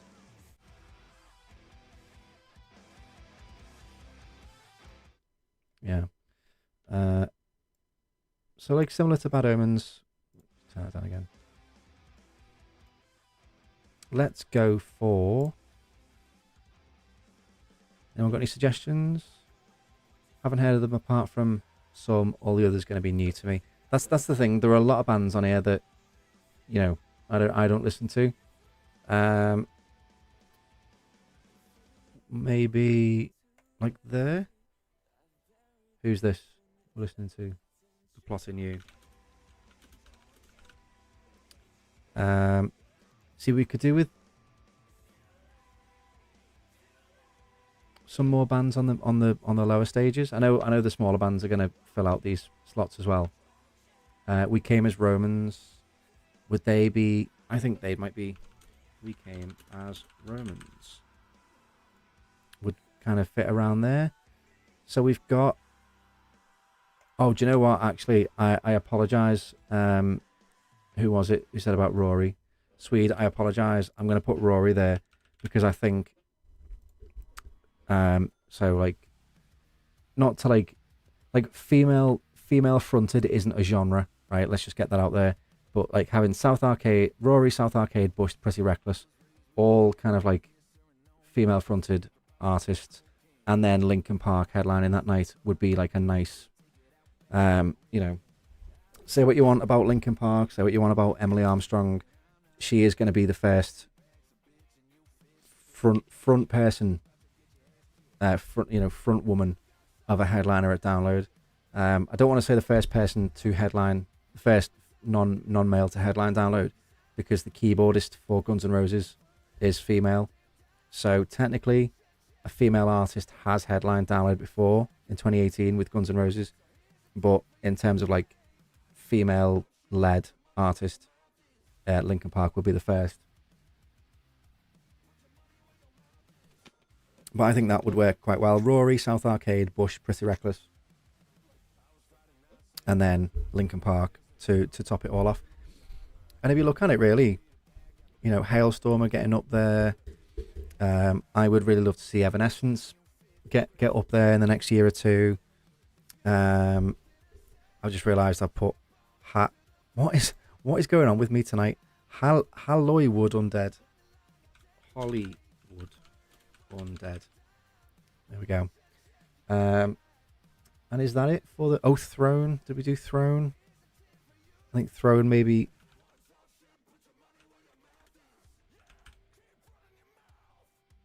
Oh my god, what is going on? There we go. So, all like the higher up slots are filled there. Do we want to do the smaller bands? I mean, I don't really know that many smaller bands, I'll be honest. Obviously, we've done Drowning Pool and Lake Malice already, you know. Corrosion of Conformity. As everything unfolds, as it is. So, like, there are a few there that I do listen to. Dinosaur Pile Up, Lake Malice, we just said. Magnolia Park, our friend Jay loves them. That one, we'll see. Liquor, I can't say properly because I get demonetized. Silent Planet, if you haven't listened to Silent Planet, they're really good. Yeah. Oh, Tail Gunner, who not Sam from the team, but my other friend Sam used to be the drummer for them, who are like a throwback to more like classic heavy metal, like Saxon kind of thing. Unpeople, they're really good as well, but I wouldn't really know where to place them all. Do we want to hazard a guess at any? Dinosaur Pile Up. I would say Dinosaur Pile Up maybe there. Actually, no. I think they're more of an Avalanche Kerrang band.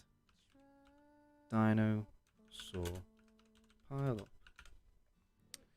I'm gonna, you know, I'm gonna just throw in a few, and then if anyone's got anything they want to change around, feel free to correct me. As Everything Unfolds are really, really good. I think they'll be there. They'll get the chance to move up a little bit, and As It Is deserve to be up there as well.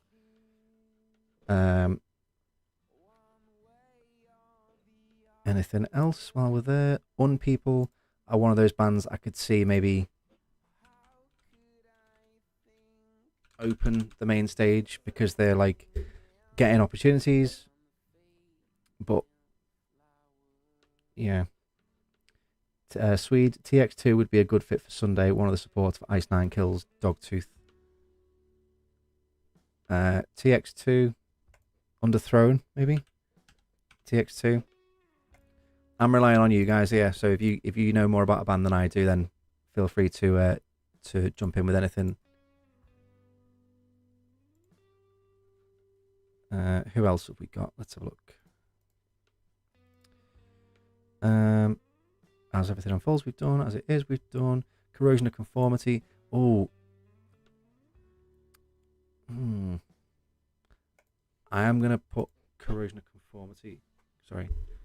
I'm going to put them underneath Bloodywood.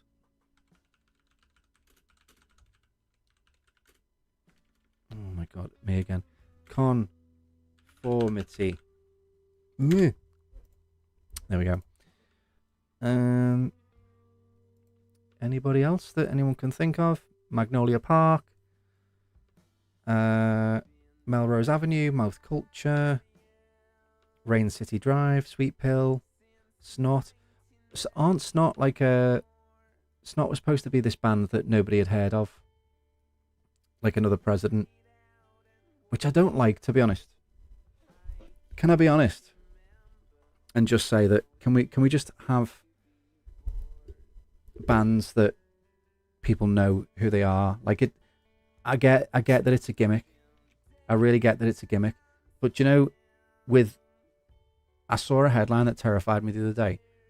The very first AI artist hit the top of the Billboard charts, and like if you search for that artist, there's nothing online. There's no profile. There's no, you know, it's just no presence. And I'm not saying bands have to have a presence. I'm not saying you have to have a social media and stuff for everything to count. But it just feels like everyone's trying to get in on the trend of like, oh, what's this obscure, what's this like unknown thing? You know, it's Sleep Token. It's the Sleep Token effect. Like people want, like President really wanted like the come and worship, come to the rally. And then the music has got absolutely nothing to do with politics. Like when President was announced, and it was all like, you know, let's go on this tangent. When President were announced, and it was all like, you know, the mask and the limo and the campaign and the rally and and all this kind of language was being used. I was like, okay, so it's like similar to Sleep Token, but it's going to be like Rage Against the Machine doing Sleep Token, or Sleep Token doing Rage Against the Machine. I am down for this. I'm so down for this. And then they came out with the first few songs, and it was just like Bad Omens 2. And I was like, okay, but what are you giving me, Charlie Simpson, that I'm not getting from Bad Omens? Do you know? Am I the only one who thinks that way? Am I in the wrong? No, it's the children that are wrong.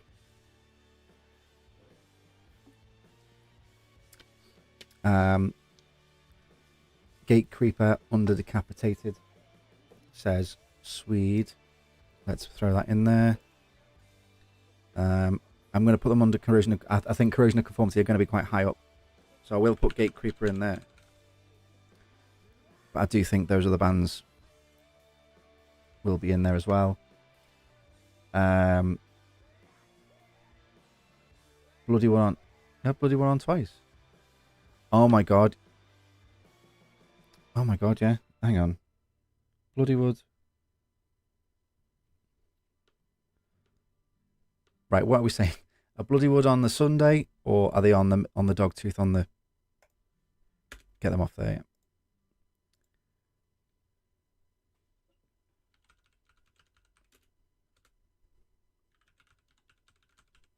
Like that, maybe.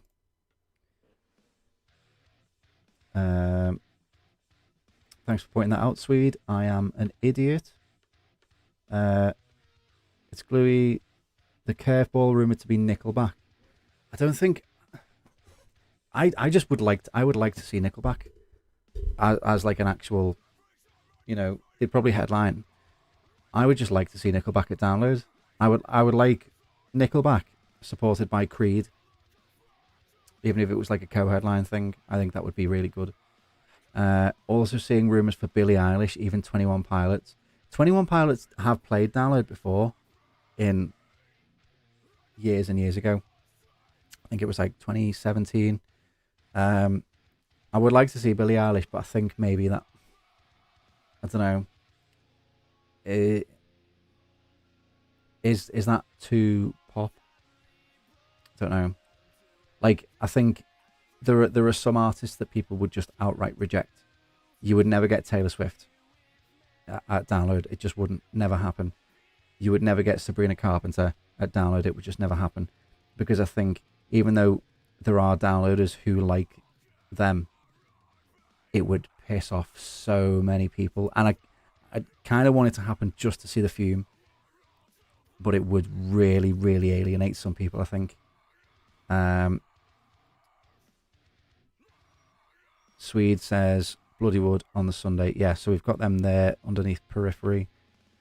Can't be 21 Pilots as it's a band that's supposedly not been at Download before. Yeah, so it rules 21 Pilots out basically because they've been at Download before. Let's have a look. Any more? I actually don't really know. I think Tail Gunner maybe would be on the Dogtooth. I want to say maybe... See, Tail Gunner are only just coming up. So I think they would be maybe... You know... we're just throwing random names in at this point. Unpeople... Did we do Unpeople? Yeah, on the main stage on the Saturday.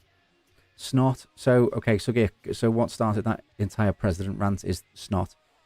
Let's say that Snot are going to be there because that's going to be that mystery slot when we had Parkway Drive and then President this year. It's hard to think that President were only a thing like this year. Like literally this time last year when they got announced for Download was the first time anyone had heard of them, and now, you know, they seem to be all over the place. So I think that is going to be the you know, there won't be a secret set so much this year, but there will be who are Snot kind of thing. Anybody else? I don't really listen to anybody else. Oh, Silent Planet would be maybe. I think I saw Silent Planet support Error, if I'm not mistaken. Was it Silent Planet, Thornhill and Error? Which was a great gig. I think it was Silent Planet. I could be getting confused. But they're quite heavy. If it's the band that I'm thinking of, they're quite heavy as well, so they would fit in there. Um, Pretty Wild just sound like, you know, they sound like a Motley Crue tribute band. So they go in there on the Guns N' Roses day. So that would be like, right. Let's try and fill out the main stage then. Who else is going to go on the main stage, based on anyone else that we know? Mouth Culture. Could see maybe Mouth Culture. They're one of those bands that are kind of like getting a name for themselves. Yeah, let's go for it. Mouth Culture. And then another band who are kind of like up and coming. We've got on people on the opening the main stage on the Saturday. I don't know. Let's pick a random.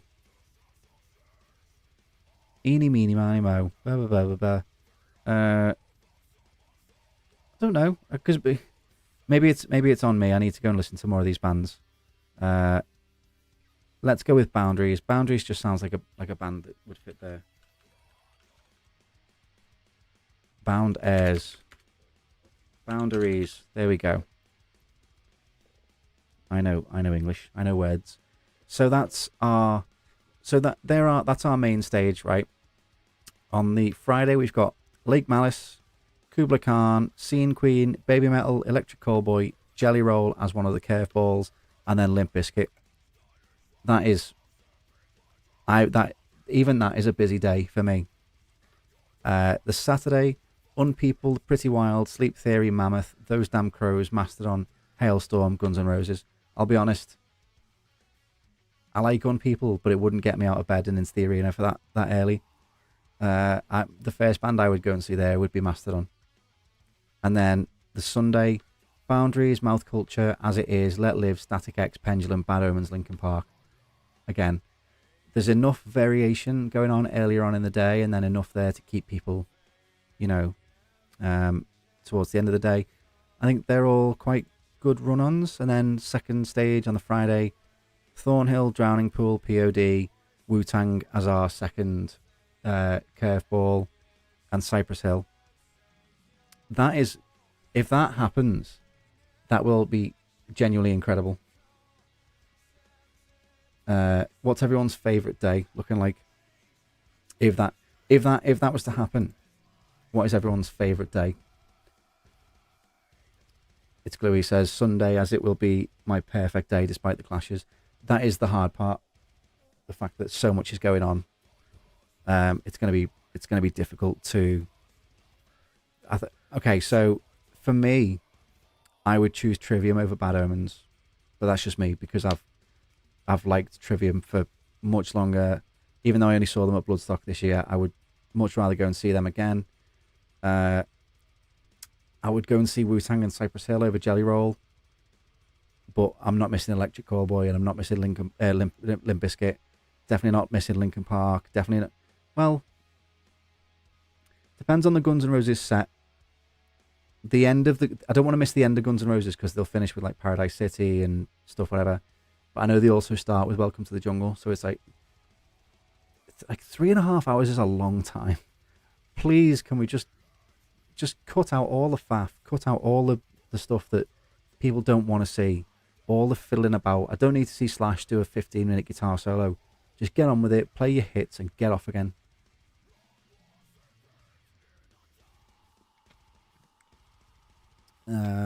It's Gluey says, ain't missing Drowning Pool, Landmarks, and Lake Malice. Yeah, so that Friday again would be pretty stacked.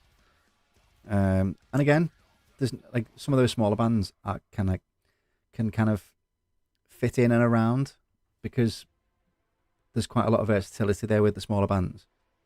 There's a lot of room to kind of just throw them in different places, so that's not too much of an issue.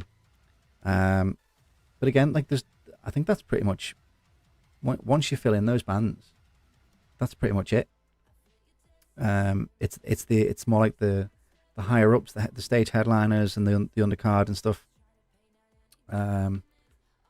Swede, Friday and Sunday are solid. Saturday, day of rest. Yeah, do you know what?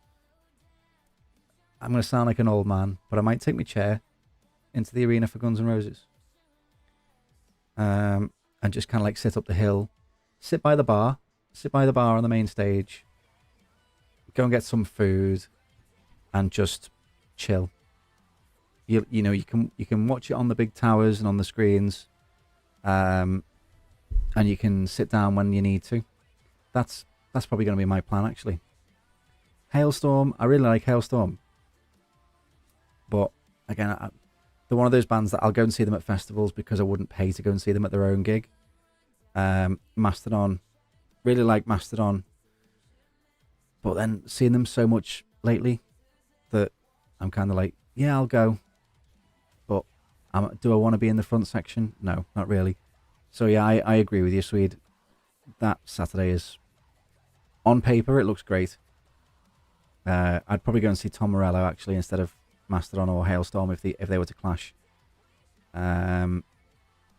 Architects, I don't know. I'd probably just sit at Guns N' Roses, sit down, use it as a chance to get some food, especially if the weather's nice. If the weather's nice, watching Guns N' Roses in the sun with a couple of beers and some food like a pizza or something. Speaking of which, I've got pizza here. Would just be, yeah. You need a day off in between those other two insanely heavy days. I'm happy to. Sorry, it's Gluey. I'm happy to chill on the Saturday, or maybe avoid the main stage, and be at second stage in the tents. Yeah, that's it. Yeah, or use it as a chance to go and discover the rest of everything else that's going on in the arena. So there's got to be one more, something I've not thought of. There's got to be one more band, one more logo band, because if there's going to be 24, then we've got the 21 that have been announced. We've got Wu-Tang. Why did I say that weird then? Wu-Tang Clan and Jelly Roll. If we're gonna put them in there as the two, as the curveball, then that leaves one more band, one more logo band. So do we bump up those Damn Crows to a logo band, or is it going to be somebody like, I don't know, is it going to be somebody else? So that was where like Don Broco were in that slot this year. So somebody around that level. Was it Don Broco? Yeah. Well, no, sorry, it was Palais Royale, and Don Broco were where Mastodon are there. So around the level of Palais Royale. Don't know. Those Damn Crows might get bumped up, but I do think there might be another band announced. Also got to include space for the secret sets. Yeah, I don't know. I think there will be one. The last few years, it's been that slot on the around about 4:30 on the Dogtooth on the Sunday. That's where it's been, which is why I'm leaning towards putting Snot there, because no one knows who the fuck they are. Sweet. Hopefully we get Halestorm and Halestorm. It'd be pretty confusing too, especially if they clashed. What, Halestorm, Mastodon, Halestorm, Guns N' Roses? Yeah. I mean, they've not been announced for any festivals next year, have they? So they could be free for it. But I do think there's only going to be room for one more logo band. And everything else. As I say, there's 93 bands already been announced. There's not much more space for some of these bands to go. Oh yeah, sorry, yeah, it's Gluey's just pointed out, messed up with Malevolence set, printed them on the lanyards. Malevolence did the secret set, didn't he, as well? So it was President who were announced, but no one knew who they were. And then Malevolence did the secret set, and then Malevolence did a secret DJ set as well. But But Malevolence are already at Slam Dunk, and I don't think they've been announced anywhere else. They were incredible at Bloodstock last year, not this year, last year. And that entire set is up on YouTube if you want to go and watch it. It was ridiculous. We had a circle pit around the sound tower. It was insane. I really thought they'd be back at Download this year, because when we were at that DJ set on the last night last year, or this year, sorry, Alex said, "We'll see you next year, Download." And we were just chilling in the hammocks outside the den. We were going, did Alex just give away that they were at Download? Obviously, he was just lying through his teeth. Yeah, so we do need some gaps there for the secret sets. I mean, just because they've done that in the same slot every year for the last 2 or 3 years doesn't mean they'll do it again next year. They could mix it up. It could be on the Friday. But again, like, it's not. They tease these like big secret sets. The first time they teased it, people were thinking it was My Chemical Romance, and it was Parkway Drive. So it's like, what's your expectations of a secret set? Like, I love Malevolence, and they're getting much bigger, but they're not like a massive band, you know. Like, they deserve to be up there. Don't get me wrong, but they're not like a My Chem or like a Foo Fighters was one of the names that was being thrown around this year as well. But excuse me.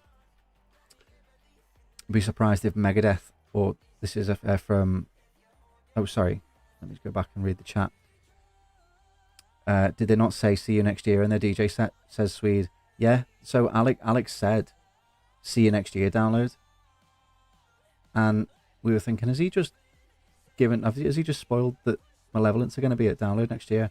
And they're not, but they are at Slam Dunk. So I don't know. Maybe he was just joking with people. I don't know. Would be more the Saturday, you think, than the Friday? Says it's Gluey. Yeah, could be. I would just the combinations, and I'm solely basing this on the fact that it's Keanu Reeves. You've got Keanu Reeves as a big celebrity. Tom Morello is well connected to a lot of celebrities. You've got Guns N' Roses, who are connected to a lot of people. It just feels like they could come together and have like another big thing on the Saturday there. And then Bad News says, would be surprised if Megadeth or Twisted Sister isn't in the second announcement. I was surprised that they weren't in the first announcement, to be honest. When Megadeth announced that they were calling it a day, and you know, we're going on one last world tour, one last album. It almost seemed lined up perfect that, you know, Megadeth, because I don't think, like, the highest Megadeth have played at Download, they've headlined the second stage. They did that in 2022. But if it's the last ever Megadeth show or festival show, let's say, you could easily put Megadeth as main support to someone like. No, it would never happen. You would never get the big four back in the UK again. But Slayer as well. There's no Slayer been announced for any festivals next year, despite them coming back. As you say, no Twisted Sister. Chloe says Megadeth will be in the second announcement, or have a secret set. Yeah, I don't know, but because they are on tour in Europe, they have been announced for some other European shows. So who knows? I would love to see them, dude. I don't think they'd miss Download if they're doing a final ever tour. I think the world tour could last that long, that they could do two because they might just want to rake in the money, so they could do a final show at Download, and then they could headline Bloodstock as like the final ever UK festival show, which would be quite fitting. But if they're doing that, then they've got to kind of play Download the next year. Otherwise, they're not playing Download until 27, and then they're not playing Bloodstock until 28 at the very earliest. So, how long is this last? How long is this final tour going to last? Who else did you say? Oh, Twisted Sister as well. Yeah, again, like another band that I'm surprised aren't on any lineups. When Bloodstock announced that they were going to have an extra day of music for the first time, I thought, oh well, that's going to be Twisted Sister then, or Slayer, and it's not. It's Saxon. But yeah, Twisted Sister. They've played Download in last played in 2014. Was main support to Status Quo on the second stage, and we didn't go to that because we were busy watching Bring Me the Horizon, into Fall Out Boy, into Linkin Park, doing Hybrid Theory in full. So there was no way I was leaving the main stage for that.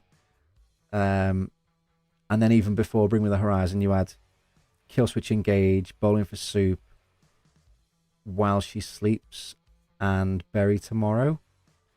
And that was just like, wow, what a day that was to like not even have to leave the main stage. This is what I mean. Like sometimes at Download, it's just like I'm just here, like I've got nowhere else I need to be, which is a shame in a way, really, because you don't get to explore. But I don't think Ailstorm are playing Hellfest next year. Okay, so they might be around. Would they be a logo band? Are they big enough to be a logo band, do you think?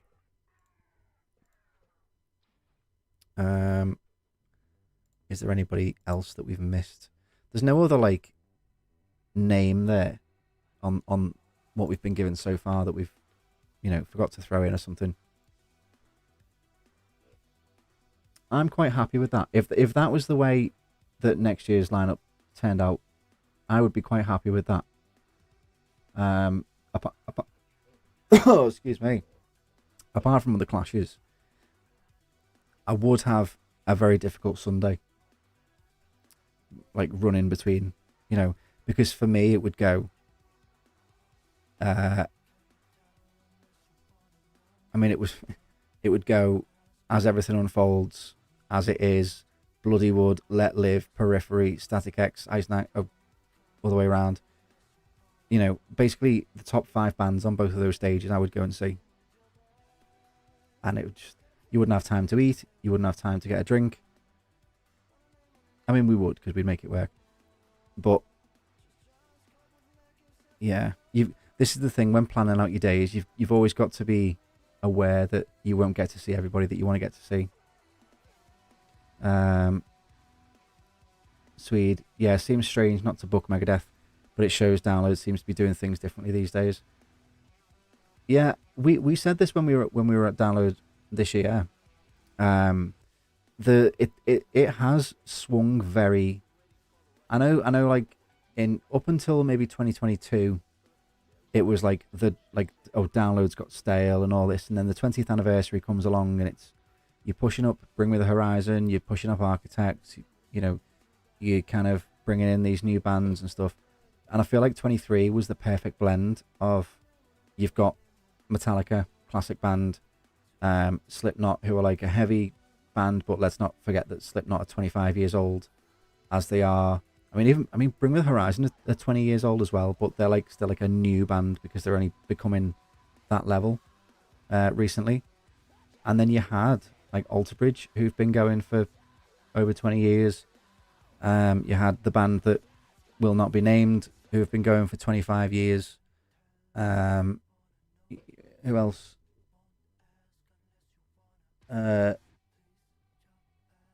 Parkway Drive, who are like relatively new coming up. Evanescence headlining the second stage, who have been going again for 25, 30 years. I feel like that was like a nice blend of old and new. And then 24, 25 have been very much like, let's just, 2024 was very much out of necessity for the fact that there was no headliners available. Queens of the Stone Age were the 21st choice pick for headliners for that year, because there was just either nobody was touring, nobody was free, or they didn't have the budget. So, when you remember it in that context, Yeah, less predictable Swede. Yeah. Um, but I think the pendulum, forgive the pun, swung very much towards like, oh, people are complaining that it's stale. Let's just get a load of these. Let's push all these new bands up, which is a good thing for the future of the festival and a good thing for the industry in general. But there is still room for, okay, let's bring it back slightly. You can have, who have we got here? Like you can have like a Bad Omens and an Architects and a Ice Nine Kills being pushed up while still also having, I mean, like those three headliners aren't new bands. Limp Bizkit was supposed to headline the very first download in 2003 and they pulled out like a week before, which is why Audioslave headlined the first download and not Limp Bizkit. So it was supposed to be Limp Bizkit, and that was 2003. That was 22. It will be 23 years ago. So that tells you how long they've been deserving of a headline slot. Guns N' Roses have headlined a few times. Linkin Park have headlined. I think this will be their 5th time headlining, but obviously because of Chester passing away in 2017, they've not been around available to do it for, the last time they headlined was 2014. So Guns N' Roses, like Limp Bizkit are the only band there that haven't headlined before, even though they should have been. Guns N' Roses last headline in 2018, Linkin Park last headline in 2014. So it still feels like it'll be 8 years. It still feels like a new set of headliners, even though Guns N' Roses are, people are saying like, I'm sick of Guns N' Roses coming around again. It's like 8 years is a long time to wait between headliners, considering there's been some years where there's been like Slipknot played 2009, 2013, 2015, 2019. That's 4 times in 10 years. And then again in 2023, 5 times in 14 years. That is a lot more than, more than Iron Maiden, more than Guns N' Roses, more than Metallica, any of these other bands that people complain about. I don't want to see Slipknot headline download for another 2, 3, 4, 5 years. I just think it's gotten a bit stale. So those 3 headliners are like a perfect blend of like, it feels like they're older bands that feel like new headliners almost. And so you got the chance to like push up Bad Omens and push up, Electric Callboy, or another new band that's going to be coming. Electric Callboy will be up there headlining the second stage in a few years' time.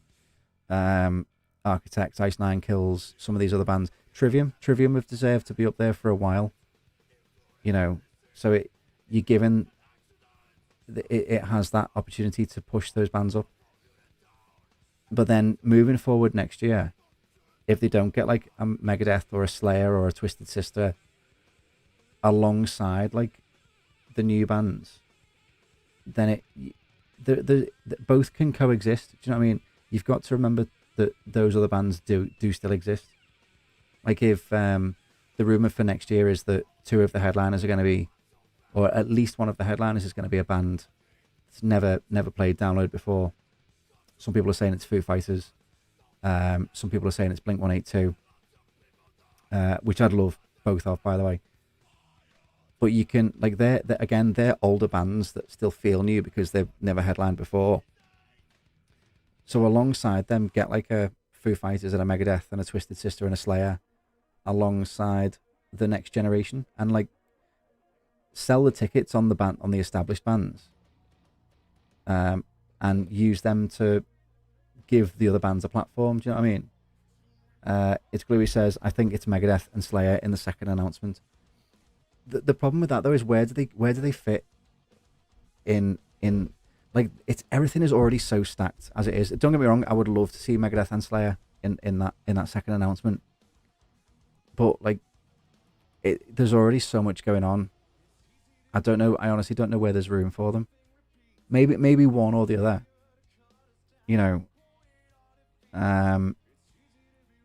Swede says, yeah, Guns N' Roses getting a lot of stick, but after a few beers, I'll just be singing the classics.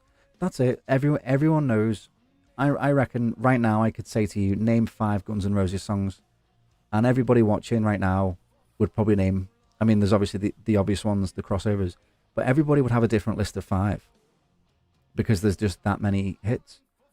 You know, obviously you've got Sweet Child of Mine, Welcome to the Jungle, Paradise City, Civil War. You know, then they've got the covers, Live and Let Die, Knocking on Heaven's Door, November Rain, You Could Be Mine, you know, Patience, and then some are like the lesser known ones. Mr. Brownstone, Rocket Queen, you know, basically the entire Appetite for Destruction. They do have an amazing catalogue, but this just condense that amazing catalogue into an amazing 2-hour set rather than filling out the extra. You don't need to fill out an extra hour and a half just for the sake of filling out an extra hour and a half with, well, Slash was in Velvet Revolver, so we'll play Slither. Great. Well, okay, I'm not watching Velvet Revolver, I'm watching Guns N' Roses. Play Guns N' Roses songs, please. You know. But there goes me on another ranty tangent again. But there was where was it? Let me find it. I should have had this prepared. I apologize. Where's it gone? So yeah, again, the playlist that's been on in the background as we've been talking about this is just the download playlist. So if there's anything that I mean, this is Trivium at the minute. If there's anything that you've liked, go and check out that playlist on Spotify. It's just called Download Festival 2026 by a guy called Joel Ward. 22 songs? Oh, it's because I've searched for thingy. 1,144 songs, which is a lot more. 72 hours and 24 minutes long, which is 3 days, 3 literal full days of music, not like 3 days of bands on a stage. Literally 3 days of music. So there's enough on there to go and check out and discover. As we've been going through as well, I've just been like adding stuff to my listened. So when we've finished this stream, I'm going to go and listen to some of those bands, because this is the thing about having so many bands. I can't find the thing I was looking for. I apologize.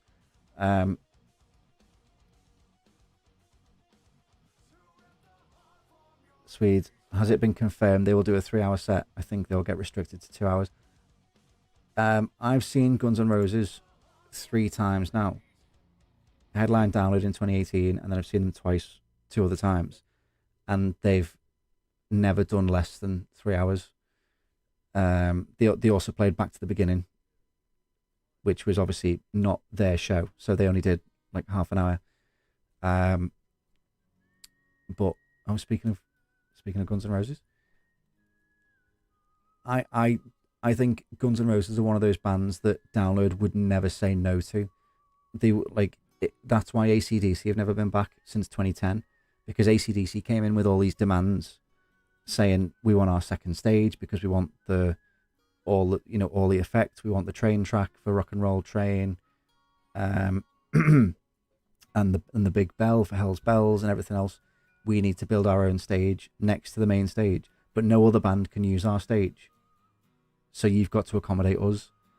And I think Download, and Andy Coppins said this, he kind of just went, yeah, do you know what? I don't like it.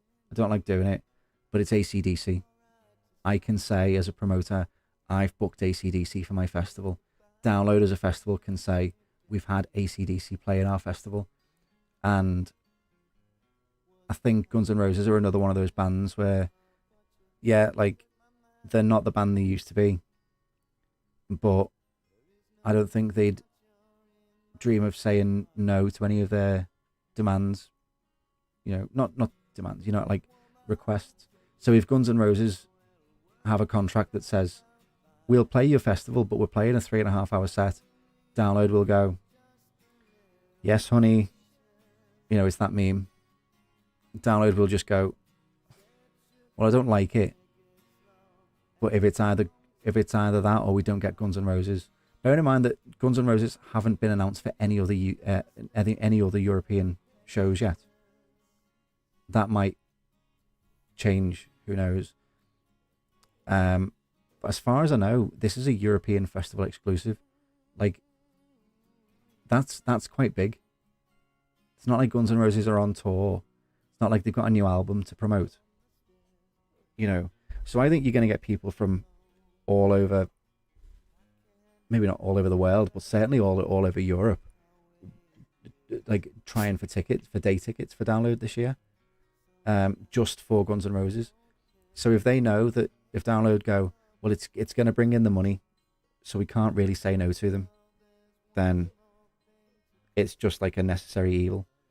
And that'll be Guns N' Roses that decide that. That won't be Download saying, well, we can only give you such and, because Guns N' Roses will just have gone, okay, well, we're not signing that contract. We'll go and do our European festival exclusive at Rock am Ring or Hellfest or something, which would, from a business sense, any festival would probably snap them up straight away. So I think everyone is in the same boat when they go, yeah, can we just have less Guns N' Roses? But then there'll be those diehard Guns N' Roses fans from all over Europe that will be going, we get a full Guns N' Roses set, like with the deep cuts, and yeah, if you're a diehard Guns N' Roses fan, that's perfect for you. But yeah, I don't know. It's Gluey. I'm doing the payment plan for my Download ticket. It's easier than chucking out 300 quid one go. Yeah, I got mine on the payment plan. I got mine on the early bird on the payment plan. So it was $315, which was 10% off. So it should have been $350. I got it for $315 in 9 installments of £35 a month. So it feels, at this point, if they sold like a subscription, if festivals sold like an annual subscription, you just pay so much a month and you get your ticket. Say like maybe not like a loyalty card, but like if you're a Download member, if you're a paying Download member, you pay £30 a month every month. That's £360 a year, which is around the same price as a ticket now anyway. If they were to go, yeah, it's £30 a month, but you get your ticket guaranteed. So even if the festival looks like it's about to sell out, like and then if you cancel your membership, fair enough, you don't get your ticket or whatever. I don't know, maybe, I don't think, because people like having a ticket. I like having a ticket, but in an age where it's just a QR code on your phone now, you could even throw it in and be like to sweeten the deal. Oh, you get, if you're a Download member, it's £30 a month, £360 a year. You get your ticket, and you also get 10% off the bar, or something like that. So all you'll do is you'll have your QR code. Your QR code would be your ticket for the festival that you've got to be subscribed to Download membership for. But then whenever you go to the bar, you can just go boop, and you get 10% off. I think something like that might work. But I don't get paid enough to make the big money decisions. Maybe I should do. It's Gluey. Still need to get my parking pass. Might do it next week. That's the thing that everybody forgets as well. Your parking passes. They say they sell out, but then there's always some still available. But then you're gonna want to make sure that you get it in enough time for it to be delivered, because you do need it hanging up. Swede, yeah, I'm on that. Just upgrade to Camping Plus, as I'm getting old and want a shower. Yeah, some of our friends do Camping Plus. They've made the change. They've made the upgrade, and they've said, oh, it's worth it. You get nice toilets and you get the showers and stuff. I think I'm just stuck in my ways of like, I'll get a shower when it rains. Get the shampoo out. Au natural, or fill a big bottle up full of water, and do it au natural. Because I'm just thinking, is it like an extra £100 for the upgrade? that's £100 worth of beer or food, or if you need any camping essentials. But I think I'd like to do it one day just to see what it's like, see if it's worth the money. But I'd also like to do the RIP and the Metal Meadow and stuff like that, because everyone that we've spoken to about those really enjoy it. But again, it's like, is that worth the money to you?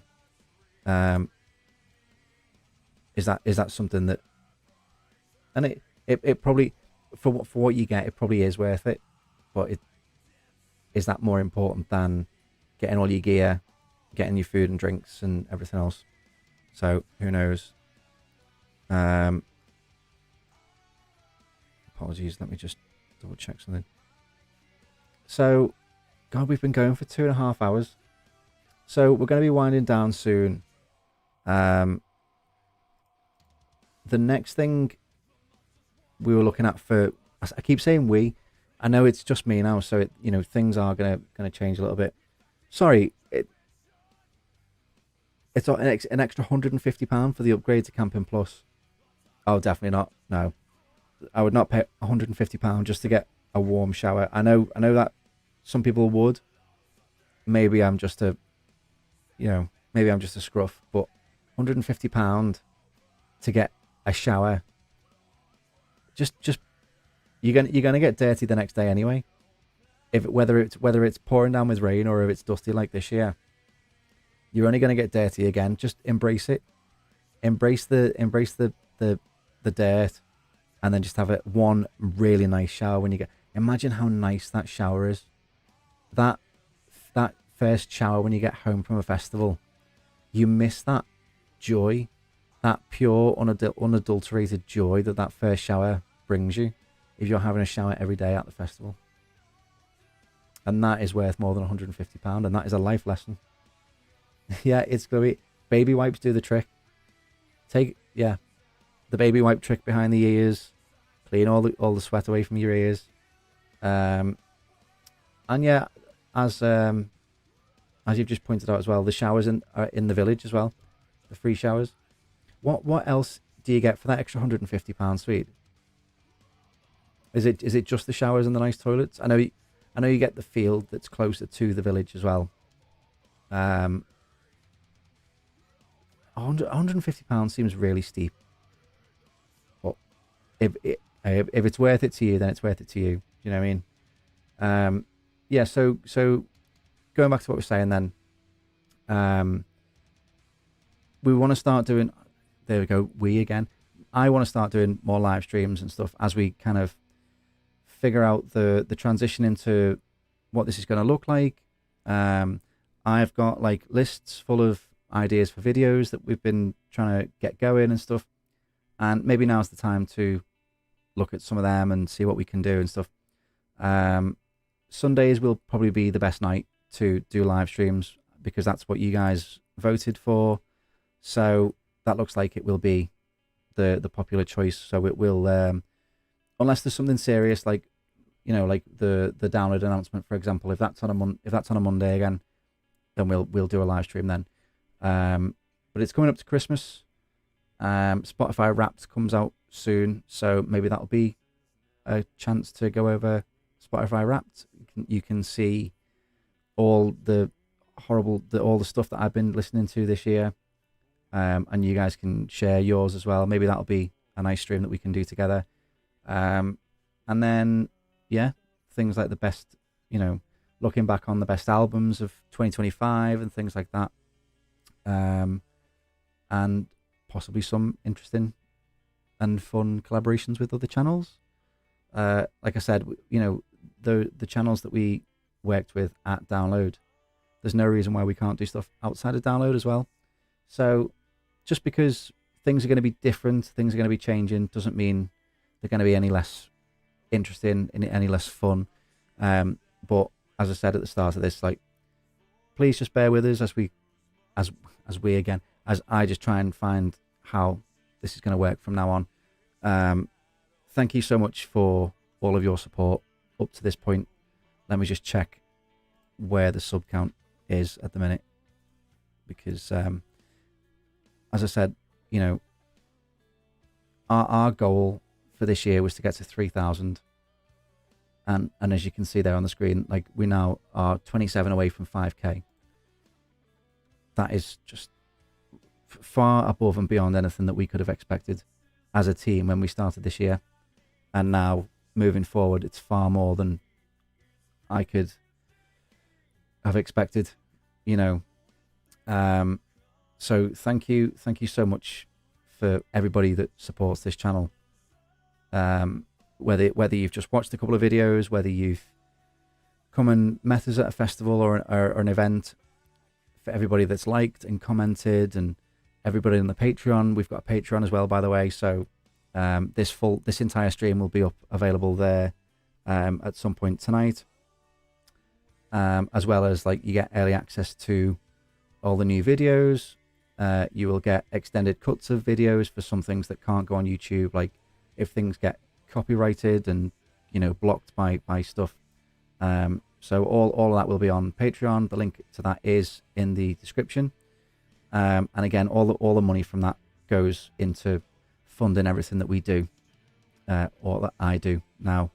That doesn't just go in my back pocket, by the way. That is like pays for everything, you know, going to places and equipment for things and stuff like that. We're going to be I'm going to be upgrading some of the equipment, getting a new microphone because this one's a bit dodgy. It's about to fall off the mic stand, and things like that. I want to upgrade the camera because the light on this is awful. Don't know if you've been able to tell. This is a piece of shit. And other things as well, so we can do videos out in the field. When I get some of those like lav mics, you can do like on-site recordings and stuff. So anything, like all the Patreon money goes towards the channel, basically goes towards making these videos better, improving the quality, and going to bigger and better places that we can keep growing. So we're about to hit 5k. I don't know where we'll be this time next year, but the number almost doesn't matter because, as I said before, the fact that we get to meet you guys at events and you guys are so supportive. Like, I've been reading the chat all night. Like, some of your lovely comments have just been so nice to see. And I just, yeah, I feel like I say this all the time, but genuinely, thank you so much for everything that you do for the channel and for me personally as well. I'm gonna stop before I start gushing, but let me just catch up with the chat there that I've missed. I apologise. So Gluey says the campsite layout was great. We were in purple, the top end, a few steps to the Berger van. Good thing for hangover scran. We were in purple as well this year, but we were kind of like in the corner by the toilets. Swede, yeah, I'm on that. Just upgrade to Camping Plus as I'm getting old and want a shower. Do you know what? That's fair enough. I'm not gonna knock you for wanting a bit of comfort, but 150 quid is a lot of money. Was even nice having porcelain toilets in the village, like decent ones. Oh, I've just realised you can see the chat because you're in the chat. I'm an idiot. I'm an absolute idiot. Can you tell this is only the third live stream we've done? Why has it taken me 2 hours and 58 minutes to realise that you can see each other's messages? Oh, I'm an idiot. I'm an idiot. Okay. Legs recovered completely just doing the mosh pits, and baby wipes made the difference. Also going with an upgrade on the tent. Done a tiny two-man tent, but now got 4-man who can stand up and... Yeah, that's the biggest thing for me. I upgraded my tent to like a big tent that you can stand up in with a porch, and it makes all the difference because it just gives you a bit of space to, you know, you're not tripping over your stuff. Your bedroom can stay completely dry and clean and whatever.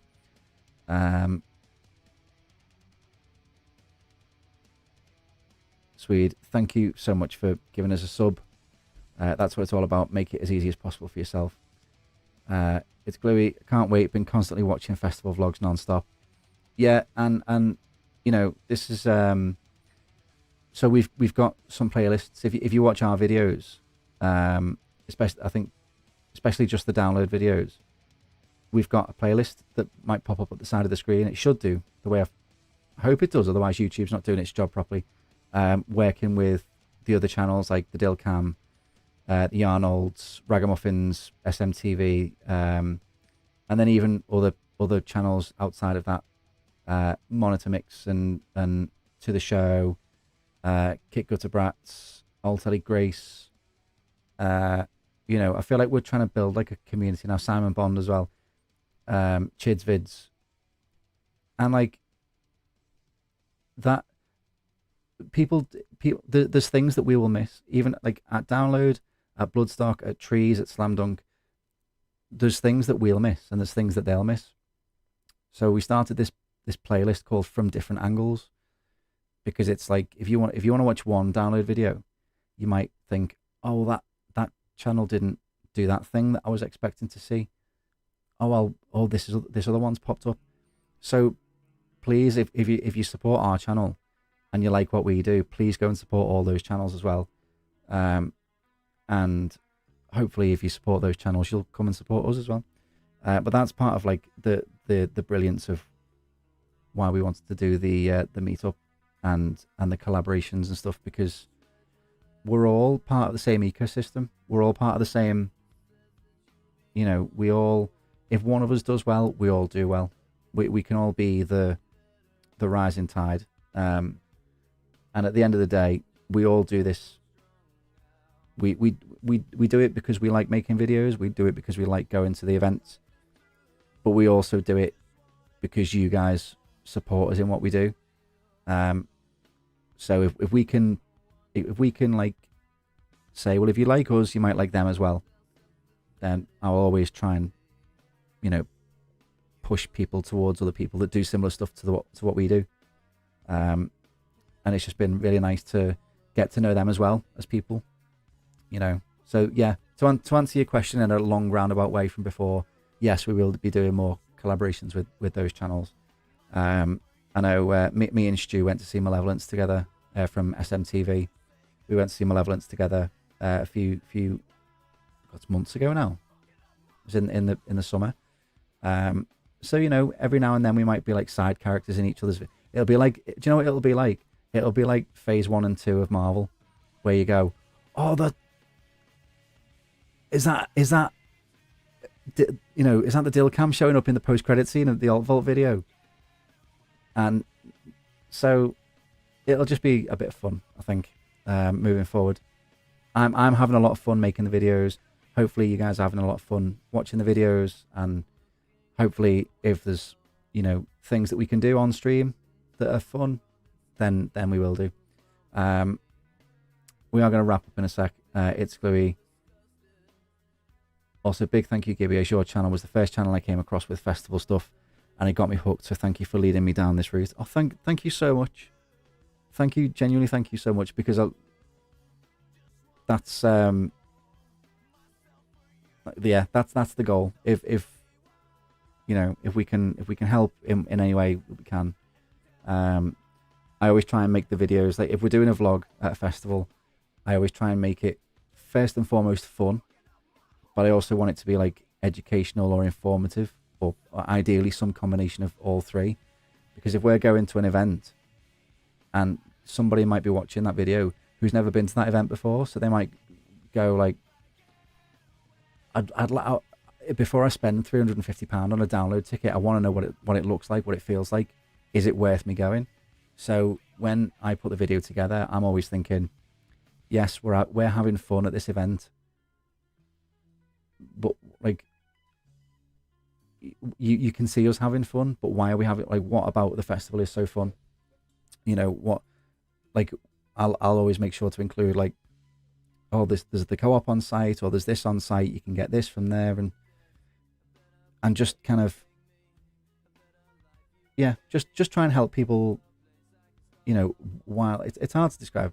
I'm just kind of like looping around myself here, but this is a long roundabout way of saying thank you so much for the compliment. Can't thank you enough for giving me the love for festivals and help me find where I belong, find my community. Oh, do you know, that right there is what it's all about. Thank you so much for that I honestly don't know how to reply to that. Not just to you, but the other content creators I watch and had the pleasure meeting, and hope to see you at Download next year. So big up you and the others. You will definitely see me at Download. I'm definitely going to be at Download next year, and I think so will Dilcam will be there because like all of his favorite bands are at this festival. I think you'll pretty much see the regulars there. Maybe there's more content creators out there that if someone's watching this and they're a creator and they want to get involved, then reach out, send us a message, come over to our Instagram. It's in the description down below. Shoot us a message, or if you know any other creators, if you know any creators that maybe don't know of us or don't know that there's a meetup going on, then let them know, because that might be their chance to find a new audience, to find new people as well, and for new people to find them as well. Swede, yeah, one big metal family. That's I would love to get it in a position where, like every year is kind of like people can come together as like a family, like a community. Even if it is just a Download, like as I said, we do trees, the Ragamuffins do trees, we do Bloodstock, SMTV does Bloodstock. So if there's other festivals where we're at things as well, with other things going on, then if we can make it work, we will do. But for now, Download is the one where we're all at. So that's like the flagship one. And yeah, I know the Arnolds has been in touch with them recently. Yeah. I think it might be fun if we can. I don't know. My brain's just kind of like spitballing ideas, but that's a long way off yet, so I won't say too much. But yeah, going to be coming to the end of this stream. Let me. So if anyone's just joined, by the way, this is what we think. This is our prediction. I'm going to save this, right? I'm going to save this. I'm going to screenshot it. I'm going to put it up on our Instagram, so there is a record of this is the lineup that we've created tonight together, and this is our prediction for the way it is. And if this comes off, especially if Wu-Tang Clan comes off, then Swede, you are getting a very honourable mention, because I would love that, and I hadn't given it a thought. It's Gluey. Sorry, part of what you said as the ads came in. What part of what I was saying? Basically I was just saying, like, thank you so much for the support. Thank you for the amazing comments there. And yeah, if we can do collaborations with other channels in the future, then I would love to do that. Maybe not just meetups, maybe just like fun. Maybe we could do a stream if Dylan or Stu or the Arnolds or Ragamuffins are watching this or whatever. Maybe they're welcome to come on the stream. We can do some fun stuff. The possibilities really are endless, but I would like to build like a community, because it's not just me, it's not just Dylan, it's not just Stu, so on and so on. That it's impossible for one of those videos or one of those channels to exist independently from, like, there's always going to be some kind of crossover with an audience. So it would be nice to kind of lean into that and try and build something. Apologies that you had to watch the ads, but that'd be so good, and I'm even tempted to vlog my time. Do it. That's we started filming it, these videos, just because we came out of lockdown, and I realized that I actually don't have as many memories recorded as I'd like to. We've just spent the last 18 months stuck inside, and I've got a couple of photos from, like, I'd done Download 8 times at that point. And I was just like, yeah, we've got a couple of photos. I haven't really got many videos, even of just the bands. Certainly haven't got any videos of us just being friends and having fun in the campsite. So I was like, I got really into TPD. And now I'm good friends with Rob and Danny and Jake, and Ryan. And in speaking to them, like Rob just, I told Rob, I was like, I'd love to do what you guys do. And he just went, we'll do it. Doesn't matter. Do it, film it, put it up online, and that's, you know, sometimes you've just got to say, yeah. And it doesn't matter if the first year that this channel existed, we had 37 subscribers, and I remember that it was 37 subscribers because that was literally how many we had for like an entire year, because that was just like my friends who had gone, hey, I'm doing this, putting these videos together, subscribe to the thing, and then when, you know, the videos are done, you get to see them. And then it was like, we got to like 100 subscribers, and I was like, what's happened here? And it was like it was a video we made about Slam Dunk, and I was like, oh my god, we got 100 subscribers. And then next thing, within a month and a half, we were at 1,000, and I was just like, what, you know. And now we're at nearly 5,000. Is just incredible. So yeah, hope TPD will come to download. Not heard anything yet, if they will, but still be time. Yeah, I think I don't want to tell anyone what their plans are, but I've spoken to Rob about what they're doing next year.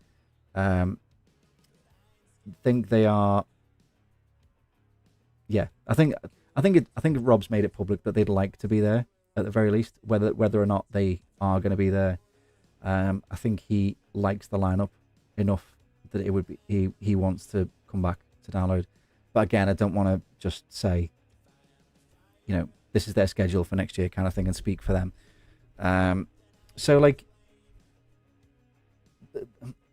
they're welcome to join in anything as well, but TP, like, they have such a big following anyway that they could do their own thing, and there would be that many people turn up. Everyone else is kind of like, we're here too. But yeah, we'll see. Swede, wish I did it all for all my past gigs. There's just a drunken Blair now. Do you know, most of the gigs and festivals I go to are a drunken Blair, so it's a good job that I film it all. And I get to come home, upload all the footage into the video editor, and I'm just watching footage of me drunk walking around the campsite at 3 a.m, and I'm going, nope, that's not going in. That's not going in. That's definitely not going in. So what you see in our vlogs is the bits that is the good bits, basically, and you'll never see the bad bits that don't make it in. So, but yeah, I'm very glad that we started doing it, and even though the other members of the team won't be doing the behind the scenes stuff anymore, I think you'll it's not like you'll never see them on screen again when we go to events. So you will see them all again. We are all, as I said before, we're all still friends. We all love each other very much, and yeah, not that's never going to change. Thank you very much for all the amazing comments, because it's been fun putting this together. As I said, I'm gonna take a print screen of this. I'm gonna save this now and upload it to Instagram so that we can't get away from it. This is our community, the Alt Vault community official prediction for the next download announcement. And so if it's all wrong, I'm blaming you guys, because I said I'm going to put the names on the list. Feel free to correct me, and you didn't correct me. So if we've got everything right, it's because of me, and if we've got everything wrong, it's because of you guys. So, and especially Wu-Tang. I will give a shout out to Swede if it's Wu-Tang. But yeah, so thank you so much for everything tonight. I know it's been very rambly. We've gone on for about 3 hours now, and my voice is starting to hurt, so I'm going now. But we will be, as I said, that video kind of explaining everything's going to be up in the next few days. This stream's going to get clipped and stuff. The full thing is going to go on Patreon tonight, and some bits will get clipped and they'll be up on the channel in the next week. There's a couple of videos that I was working on anyway before the change around with the team and stuff. They're going to be out before in the next few weeks. there's a gig that I don't want to say too much about just yet, just in case it doesn't happen, but that could be quite a fun thing that I'm supposed to be going to at the start of December. So there's a lot of stuff coming between now and Christmas. But obviously there's only a month now to go. So everything gets a bit busy. I'm still trying to figure out what exactly it's going to look like. I've lost the chat. Why have I lost the chat? There we go.